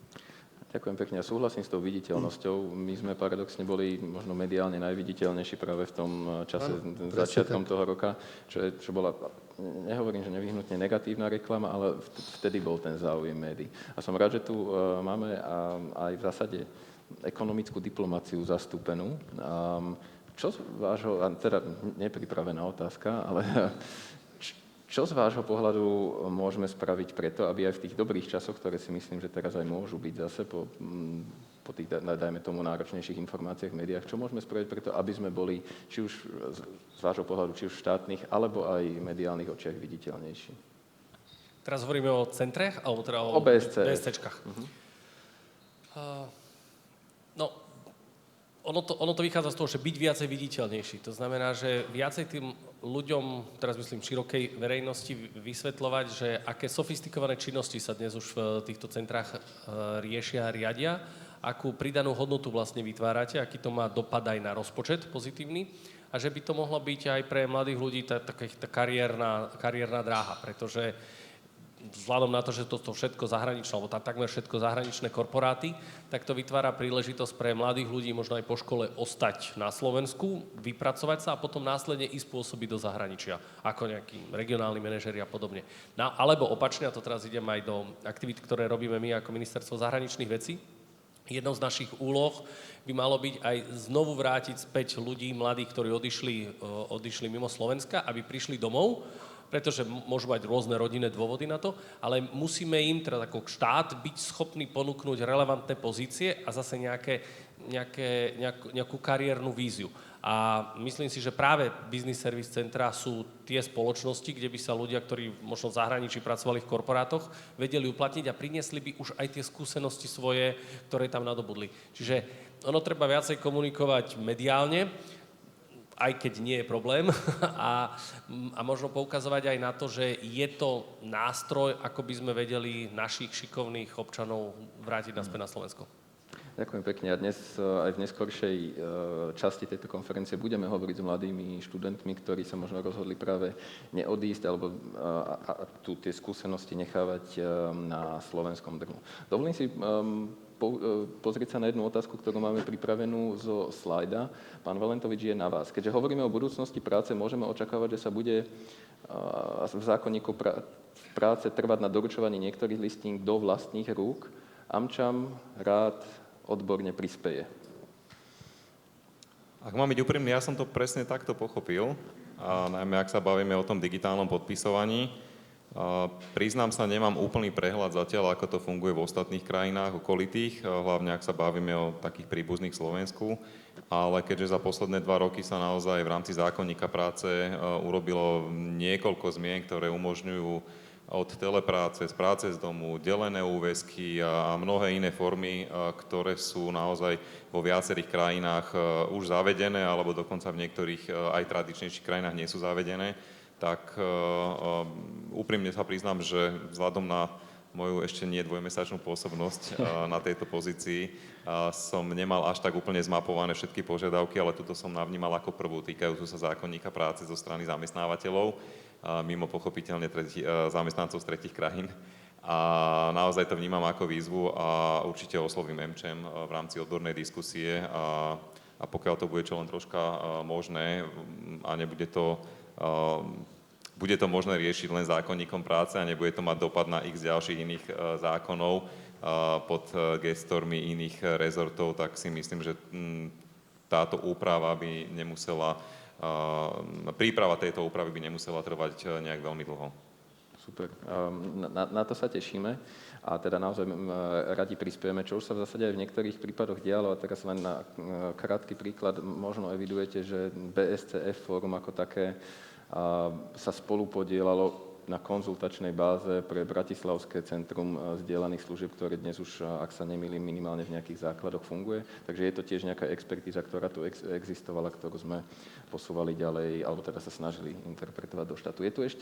Bola tu ešte pred chvíľkou jedna otázka, ale aj vzhľadom na čas, tým, že sa blížime už ku koncu našej diskusie, by som rád v zásade položil jednu spoločnú otázku a každý bude mať možno na to nejaký svoj pohľad. Kde nás ako sektor vidíte, a teraz to je taká intervjuovacia otázka, kde sa vidíte o 5 rokov, ale kde náš sektor vidíte v tých najbližších rokoch z vašich, v zásade sú to rôzne pohľady na ten istý sektor. Robert, začnem vami. To je tá $1 million question. Je to tak. Takže kryštálovú gulu nemám. V každom prípade my tým, že sme relatívne malá krajina, potrebujeme byť hlavne dobre pripravení na tie trendy, ktoré tu sú dneska, ale možno o rok budú ďalšie.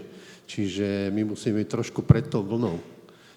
V každom prípade ja verím, že ten sektor bude silnejší, tou pridanou hodnotou ešte vyšší a bude fungovať na Slovensku ako jeden z pilierov ekonomiky, ale na to my musíme byť veľmi dobre vnímať všetky tie zmeny a snažiť sa im prispôsobovať veľmi efektívne a veľmi rýchlo, či už aj rôznymi nariadeniami, procesmi a tak ďalej.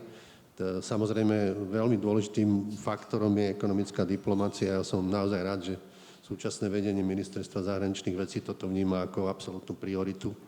Jednu teda z top priorít, rozširujeme sieť a práve takáto sieť, ktorá je v zahraničí, nám môže tiež dávať dostatok informácií na to, aby sme boli dobre pripravení na to, aby tento sektor ďalej pokračoval. Takže ono sa to nestane samo. Musíme my urobiť preto veľa a samozrejme aj ten sektor samotný musí byť maximálne nápomocný. Napríklad úplne taká anekdotická vec, ale čo nám veľmi pomáha, keď máme investorov, sú referenčné stretnutia. A tie sú fakt akože dôležité a dostávame mimoriadne dobrý feedback, lebo tí, ktorí už sú tu, hovoria o stabilite tých ľudí, tej pracovnej sily, kvalite a tak ďalej. Takže to nám veľmi pomáha, ale to sú len také malé praktické veci, ale my musíme strategicky vnímať, čo sa bude diať, až od toho vzdelania a tréningov ľudí, aj smerom k tomu, aby sme sem pritiahli našich mladých ľudí, ktorí sú v zahraničí, čiže tých komponentov toho je veľa, ale ja si myslím, že práve tá koncepcia, keď sa obohatí o niektoré veci, tak spoločne určite mám optimistický pohľad na najbližších 5 rokov. Ďakujeme, vážime si. Pán Valentovič. Tak my sme boli optimisti pred niekoľkými rokmi, kedy sme naozaj videli príležitosť a chceli sme podporiť, čiže v tomto prípade si dovolím povedať za kolegov, že to nie je klíše, ale naozaj je to už preukázaná prax, že my vidíme naozaj potenciál, alebo teda za seba môžem povedať, že vidím potenciál v tomto sektore.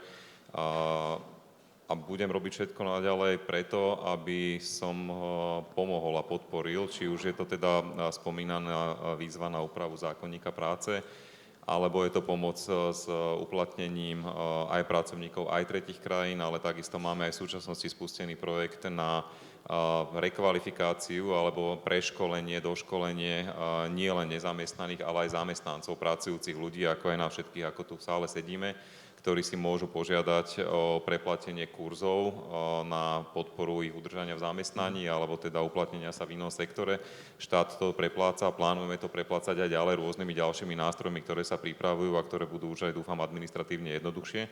Takže ja verím tomu, že naozaj tento sektor bude rásť aj v zmysle tých prognóz, ktoré tu odzneli pred chvíľu v našich predrečníkoch na tému digitalizácie vôbec ekonomiky a sveta ako takého, takže tam si myslím, že naozaj je príležitosť a ja môžem len povedať to, že tomu rád napomôžem a že tento sektor má u nás určite otvorené dvere.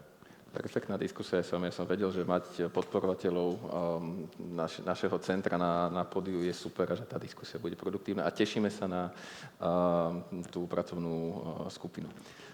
Pán Chovanec.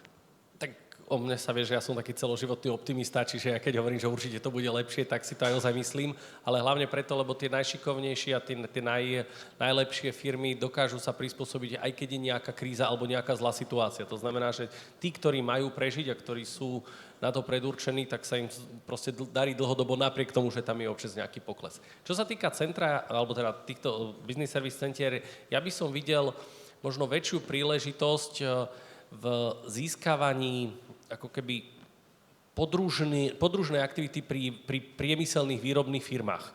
Že už sa nám to pomaly ukazuje, že začínajú aj takí prichádzať, oni nie sú bezprostredne vždy len takože veľké korporáty, ktoré spracovávajú tieto práce alebo tieto údaje pre iné spoločnosti, ale v rámci toho nášho významného počtu zahraničných investorov v priemysle a výrobe a prichádzajúcou digitalizáciou, inováciami a všetkým tým pokrokom, ktorý príde. Ja si myslím, že naša snaha by mala byť, aby takéto teda business services, shared service centra vznikali pri veľkých výrobných firmách v ako keby v rámci ich činnosti, aby sme dokázali možno regionálne stiahnuť všetky tieto pridružené aktivity a tie podnikové služby a tým pádom si ešte viacej zastabilizovali tých zahraničných investorov u nás. Jednak by nám to pomohlo kvantitatívne, aj čo sa týka pridanej hodnoty a aj to, že tieto firmy sú v regiónoch. Nám bude oveľa jednoduchšie ako keby vysvetliť tým zahraničným investorom, že keď nejaké aktivity prinesú na Slovensko, tak budú chcieť byť určite v blízkosti ich prevádzky, aby sa to nekoncentrovalo len v Bratislave a Košiciach.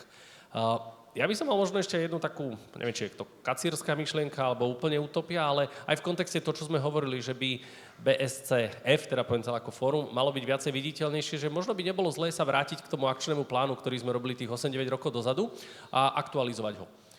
Na základe debát s jednotlivými ministerstvami a teda s vašimi členmi ja si viem predstaviť, že vznikol dokument, kde bude 10, 12, 15 úloh, ktoré sektor potrebuje, respektíve opatrení, ktoré by privítal, aby zo strany štátu prišlo. Ja sa teda hlásim, že som pripravený na to s vami spolupracovať. A tým pádom by vznikol jednak taký refreshnutý dokument, ale aj niečo, s čím by ste vedeli operovať aj na verejnosť, ale aj vo vzťahu k predstaviteľom ministerstva a politiky. A tým pádom by sa zase dostal tento sektor viacej na oči. Nie, že by som chcel dávať úlohy, ale prišlo mi to také rozumné. Toto sú úlohy, ktoré aj ma to trošku zaskočilo, chvíľu som hľadal slova, ale toto sú úlohy, ktoré konec koncov sú pre vzájomnú lepšiu spoluprácu, ktorého súčasťou môže byť aj ten spomínaná, alebo nazvime to novela zákonníka práce, aj keď to je teraz asi príliš veľké pomenovanie toho. Takže milé radi aj túto výzvu, teda v mene BSCF, dúfam, že mi to odpustia, príjmame. A budeme sa tešiť na túto vzájomnú spoluprácu. Páni, veľmi pekne vám ďakujeme za váš čas, za vaše myšlienky. Myslím si, že tá vzájomná spolupráca bola, je a aj do budúcnosti bude dobrá. Ja teda veľmi pekne ďakujem štátnemu tajomníkovi Ministerstva zahraničných vecí a európskych záležitostí Slovenskej republiky Rastislavovi Chovancovi.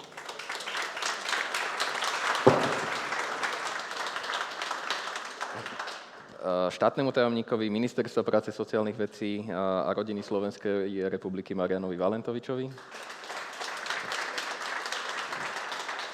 A taktiež generálnemu riaditeľovi Sário Robertovi Šimončičovi. Ďakujeme pekne.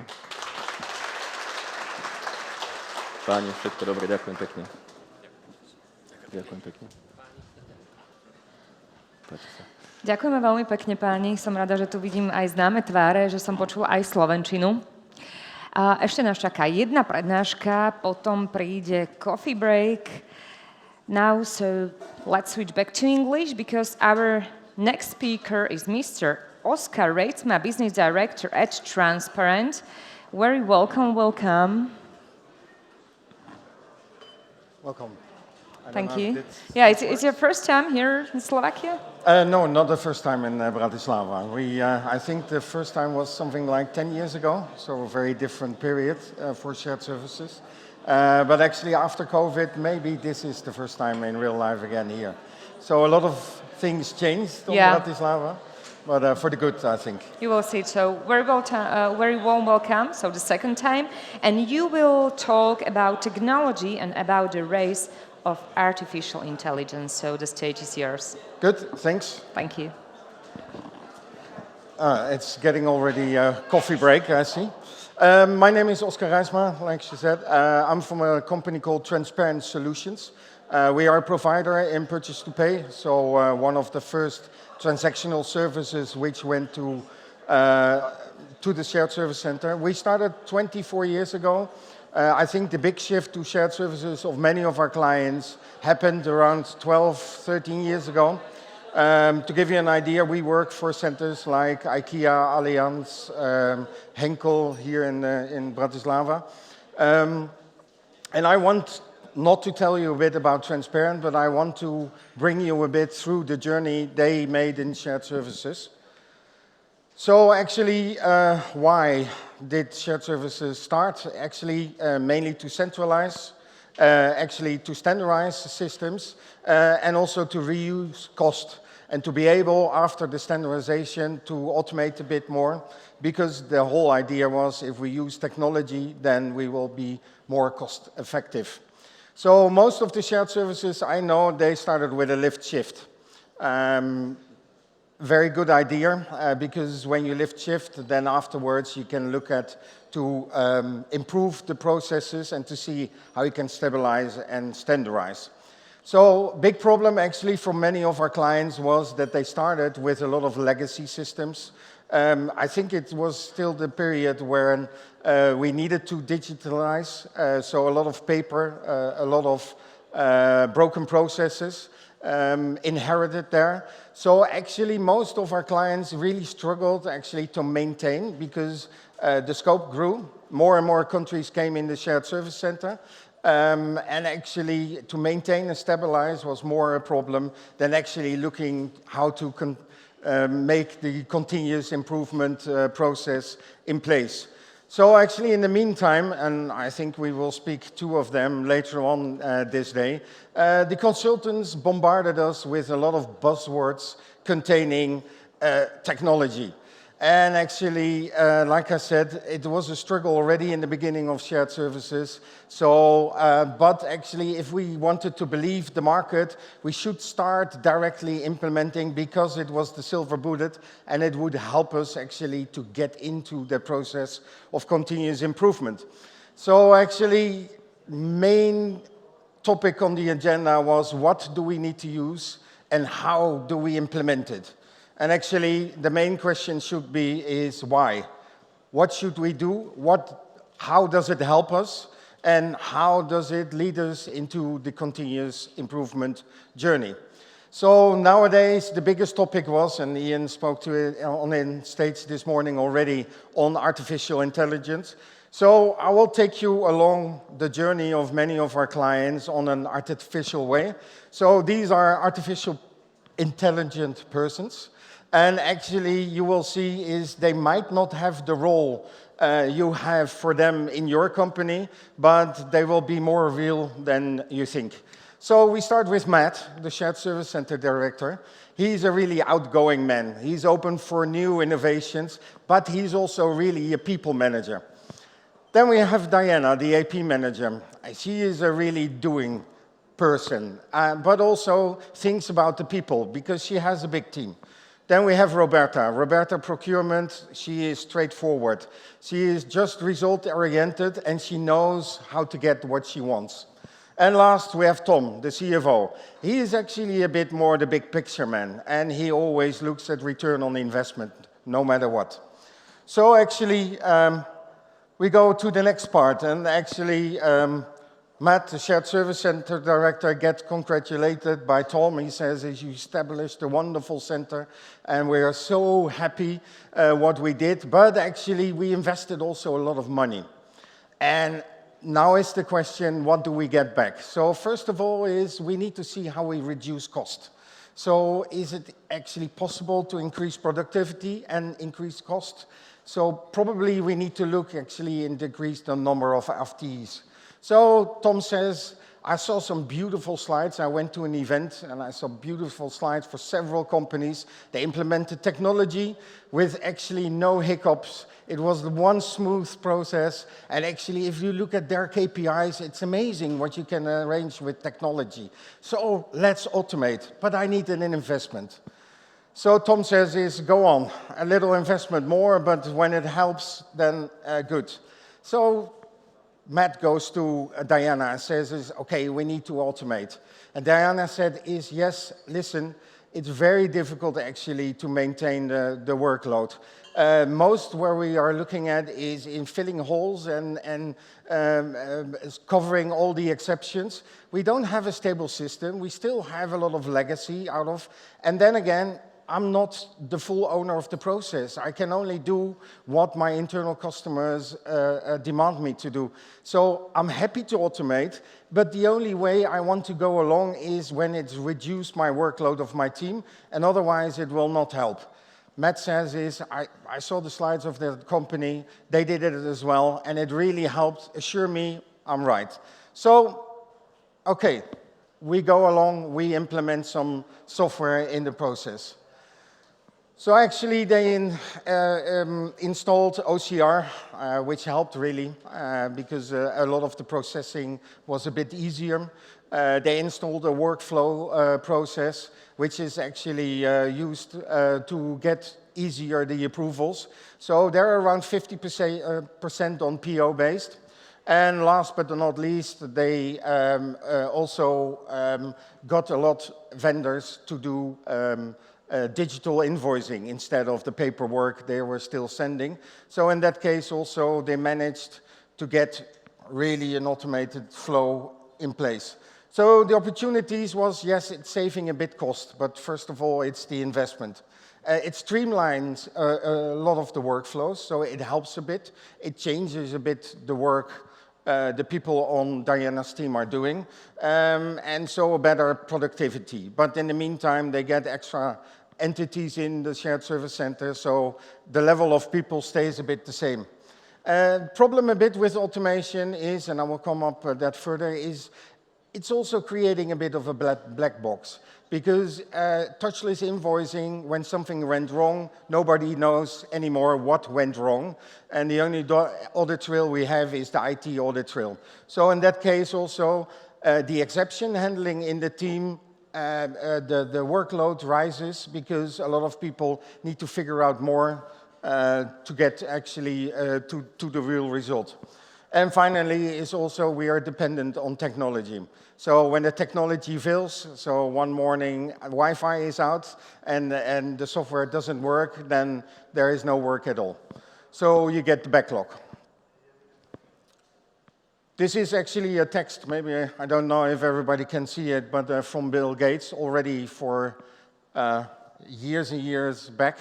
And it is actually the good thing also on automation is once you implement it, it will show the inefficiencies in your process more than anything else. This is actually a source I got from Peter actually, and that is also an interesting one. This is the survey here on the shared service centers. And this is about AI and RPA, so not even on the automation in total. But the question is it replacing people or is automation doing something else? 61 actually says it's efficiency, but nobody says it's reducing number of people, and it streamlines operations. So I think also technology, it's not a question if you need to implement it, but also be aware with the internal business case, it's not replacing people. So actually, one of the things is, Diana said, is the problem is I have only a small part of the process in my power. And actually, if we really want to improve, we need to look at end-to-end. So we need also our internal clients and the people who are involved on one page. So Tom says, that's fine. I will ask actually Roberta if she wants to get into the game and make sure is that we can do the full end-to-end. Roberta says, yeah, that is not my problem, is actually, and I don't know why it is so difficult to process invoices. Yeah, and so if you want my cooperations, no problem, but actually I can only influence a very small part. So actually, Matt says is Roberta's on board, so we can look at the full process. So my idea is actually let's implement process mining. And with the process mining, we can really see end-to-end and we can really see where we need to improve. So let's implement it. Diana said is, let's try, but actually, to be honest, we implemented a lot of technology, but most of the workload of my team is actually still handling exceptions, answering calls of vendors, answering calls from internal clients. So I'm curious what happens. And actually, Diana says is, in my opinion, actually, this is my process. So I don't know what process mining will give me, but let's see. And so they implement process mining. They needed an external consultancy actually to help them with the implementation. So the cost was a bit higher than expected. And actually, it took a while because they still had the legacy systems, so they couldn't implement it on one platform. So also the results here and there were a bit different than they expected. But all in all, if you look actually what they found out after the work they already did with the automation, the process wasn't that bad. They had already over 50% on PO. They started to implement a no PO, no pay policy. And so actually a lot of the invoicing was already almost touchless. So they improved. The only thing is actually what Diana found out after some analysis is that over 60, and this number is average for all companies we audit on a yearly basis, which are more than 100 globally, more than 60% of the POs are created after invoice date. So the maintenance is actually we implement a process mining with the idea to get a seamless end-to-end process, but we are humans, so we create elephant parts. So if it doesn't match, we make it match. So it's more or less a self-fulfilling prophecy rather than it helps us to create a better quality in the process. But again, we implemented it and we saw a lot of good things. So first of all, it enhanced the insight in our process. So we really learned how to look at the process and where we do need to improve it.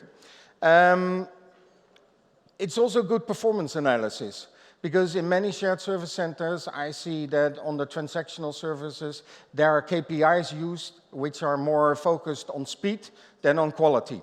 And actually, with the tool, it shows a bit more on the qualitative sides. But also, it is limited to your data. So the process is only showing what you process in your ERPs.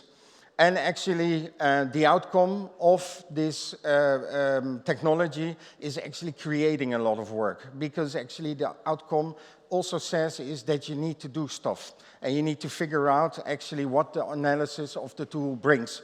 So it is not reducing people again, it's actually reducing a bit skills. So Tom meets again with Matt and he says now we invested so much in technology, but we still have the same number of people. So what are we doing here? We still have the same cost and we have the investment. But now, and I think this is more a topic nowadays in shared services than maybe AI, we're trying to explain to the business that we created more qualitative work. And yes, you did, and because 10 years ago and now it's like a huge difference. But what we don't experience is actually, or what we do experience is that people get used to the quality. So they forget how bad it was. The only thing is nowadays they still expect the same quality, but then to a lower cost. So Matt says we really are better, and we invested actually into deliver better services, so it's not bad. But Tom, you know, that's the guy who needs return on investment. So he says we need to move on. So Matt talked with Diana and says you're still having one of the biggest departments of our shared service center with the highest cost. So what can we do? And again, Diana says I only have a part of the process. We call it end-to-end, but I'm only part owner. I now have Roberta on board, but I still have the vendors. I can't predict actually what they're doing. I can't even tell them what they need to do. So I'm very limited there. And so Matt says I saw on an event also very nice slides. We need to have more visibility on the vendors. So what we're going to do is we're going to implement a statements reconciliation tool. You can fully automate and you can see actually what is the side of your vendors. But Diana says I don't know. Actually, we need to ask the vendors actually to onboard on the platform and to cooperate here, and we already have a lot of issues with a lot of vendors. So I don't know, and Diana says, let's learn from the previous implementation let's first do a data quality check. Yeah, a data assessment. What data do we have? What would we need actually to implement it in the right way? And before we decide what kind of tool actually we will use. And one thing as well in this, and there are more tools in the market nowadays, believing you actually that you can automate communication between you and external or internal clients seamlessly and touchless, but it actually more or less only shows the tip of the iceberg. I always try to explain it with my head of IT. When I ask him I saw this in this tool, is this possible? And he will say yes. And then I make a plan and I come to him and I said, I want to do it. And he says, I wouldn't do it.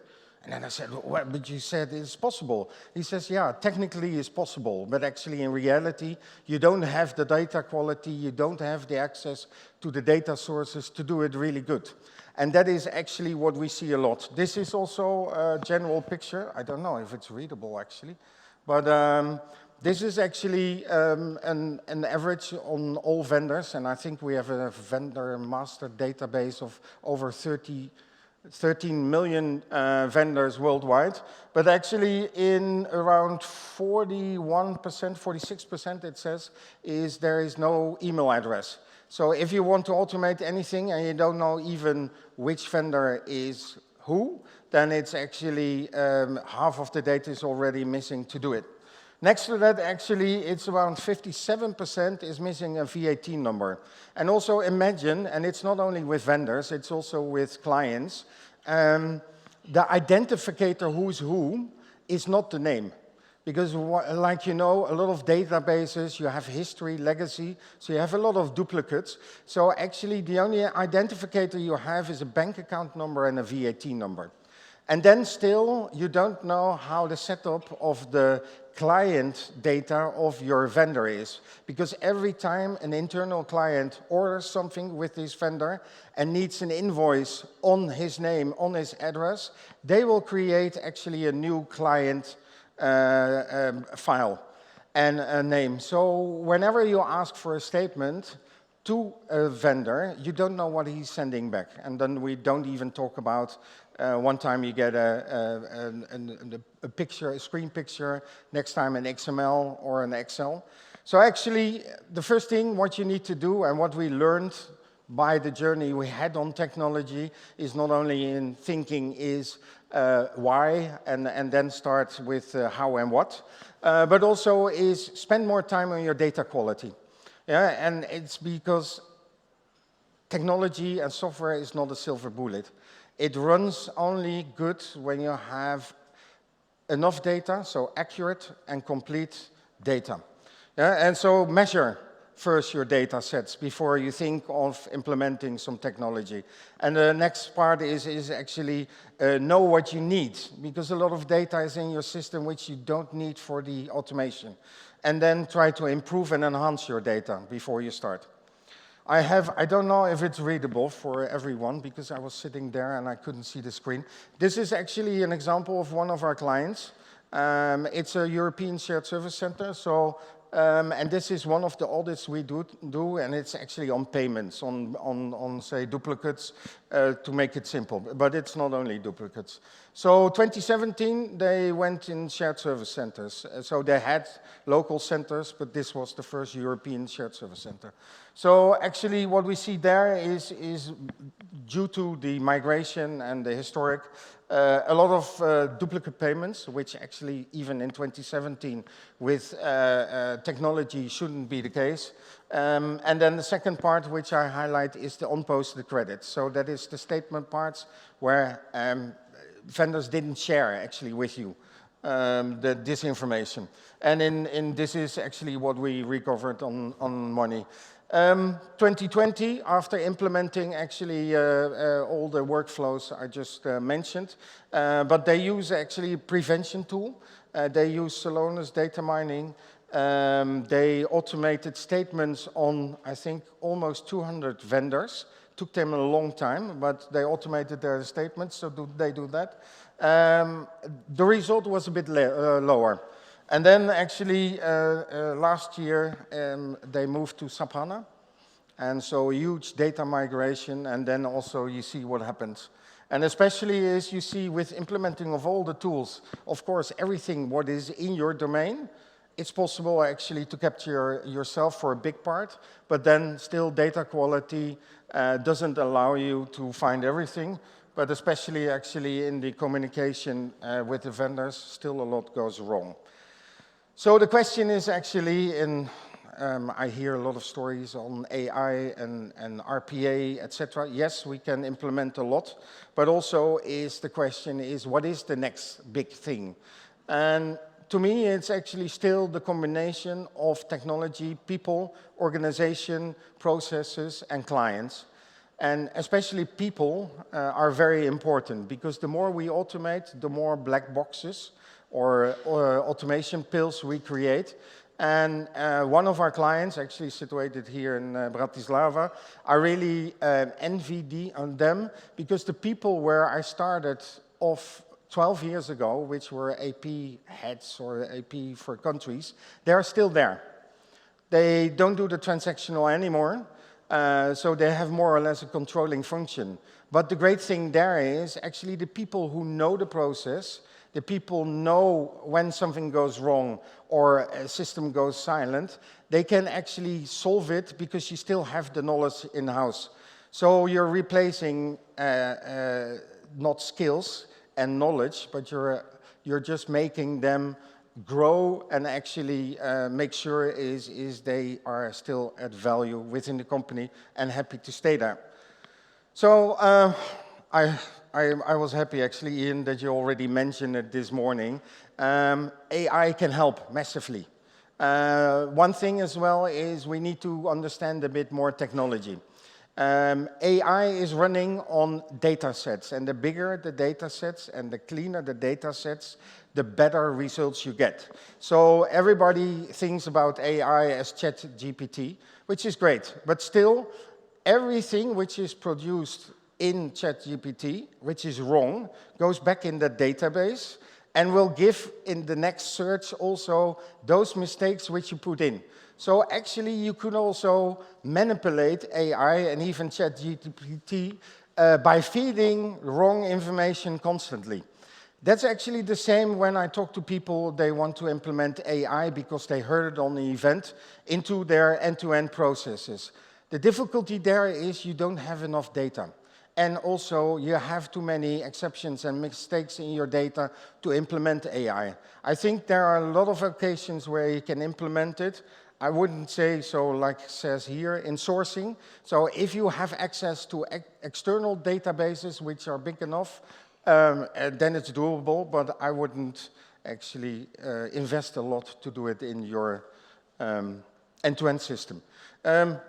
This again, thanks Peter for sharing, but this is one of the answers or the questions in the survey. How does the implementation of AI, and I think mainly RPA, affects organizational structures? It's actually confirming what I'm trying to give is it replaces certain tasks, and it prompts actually new skill sets. So people need to evolve.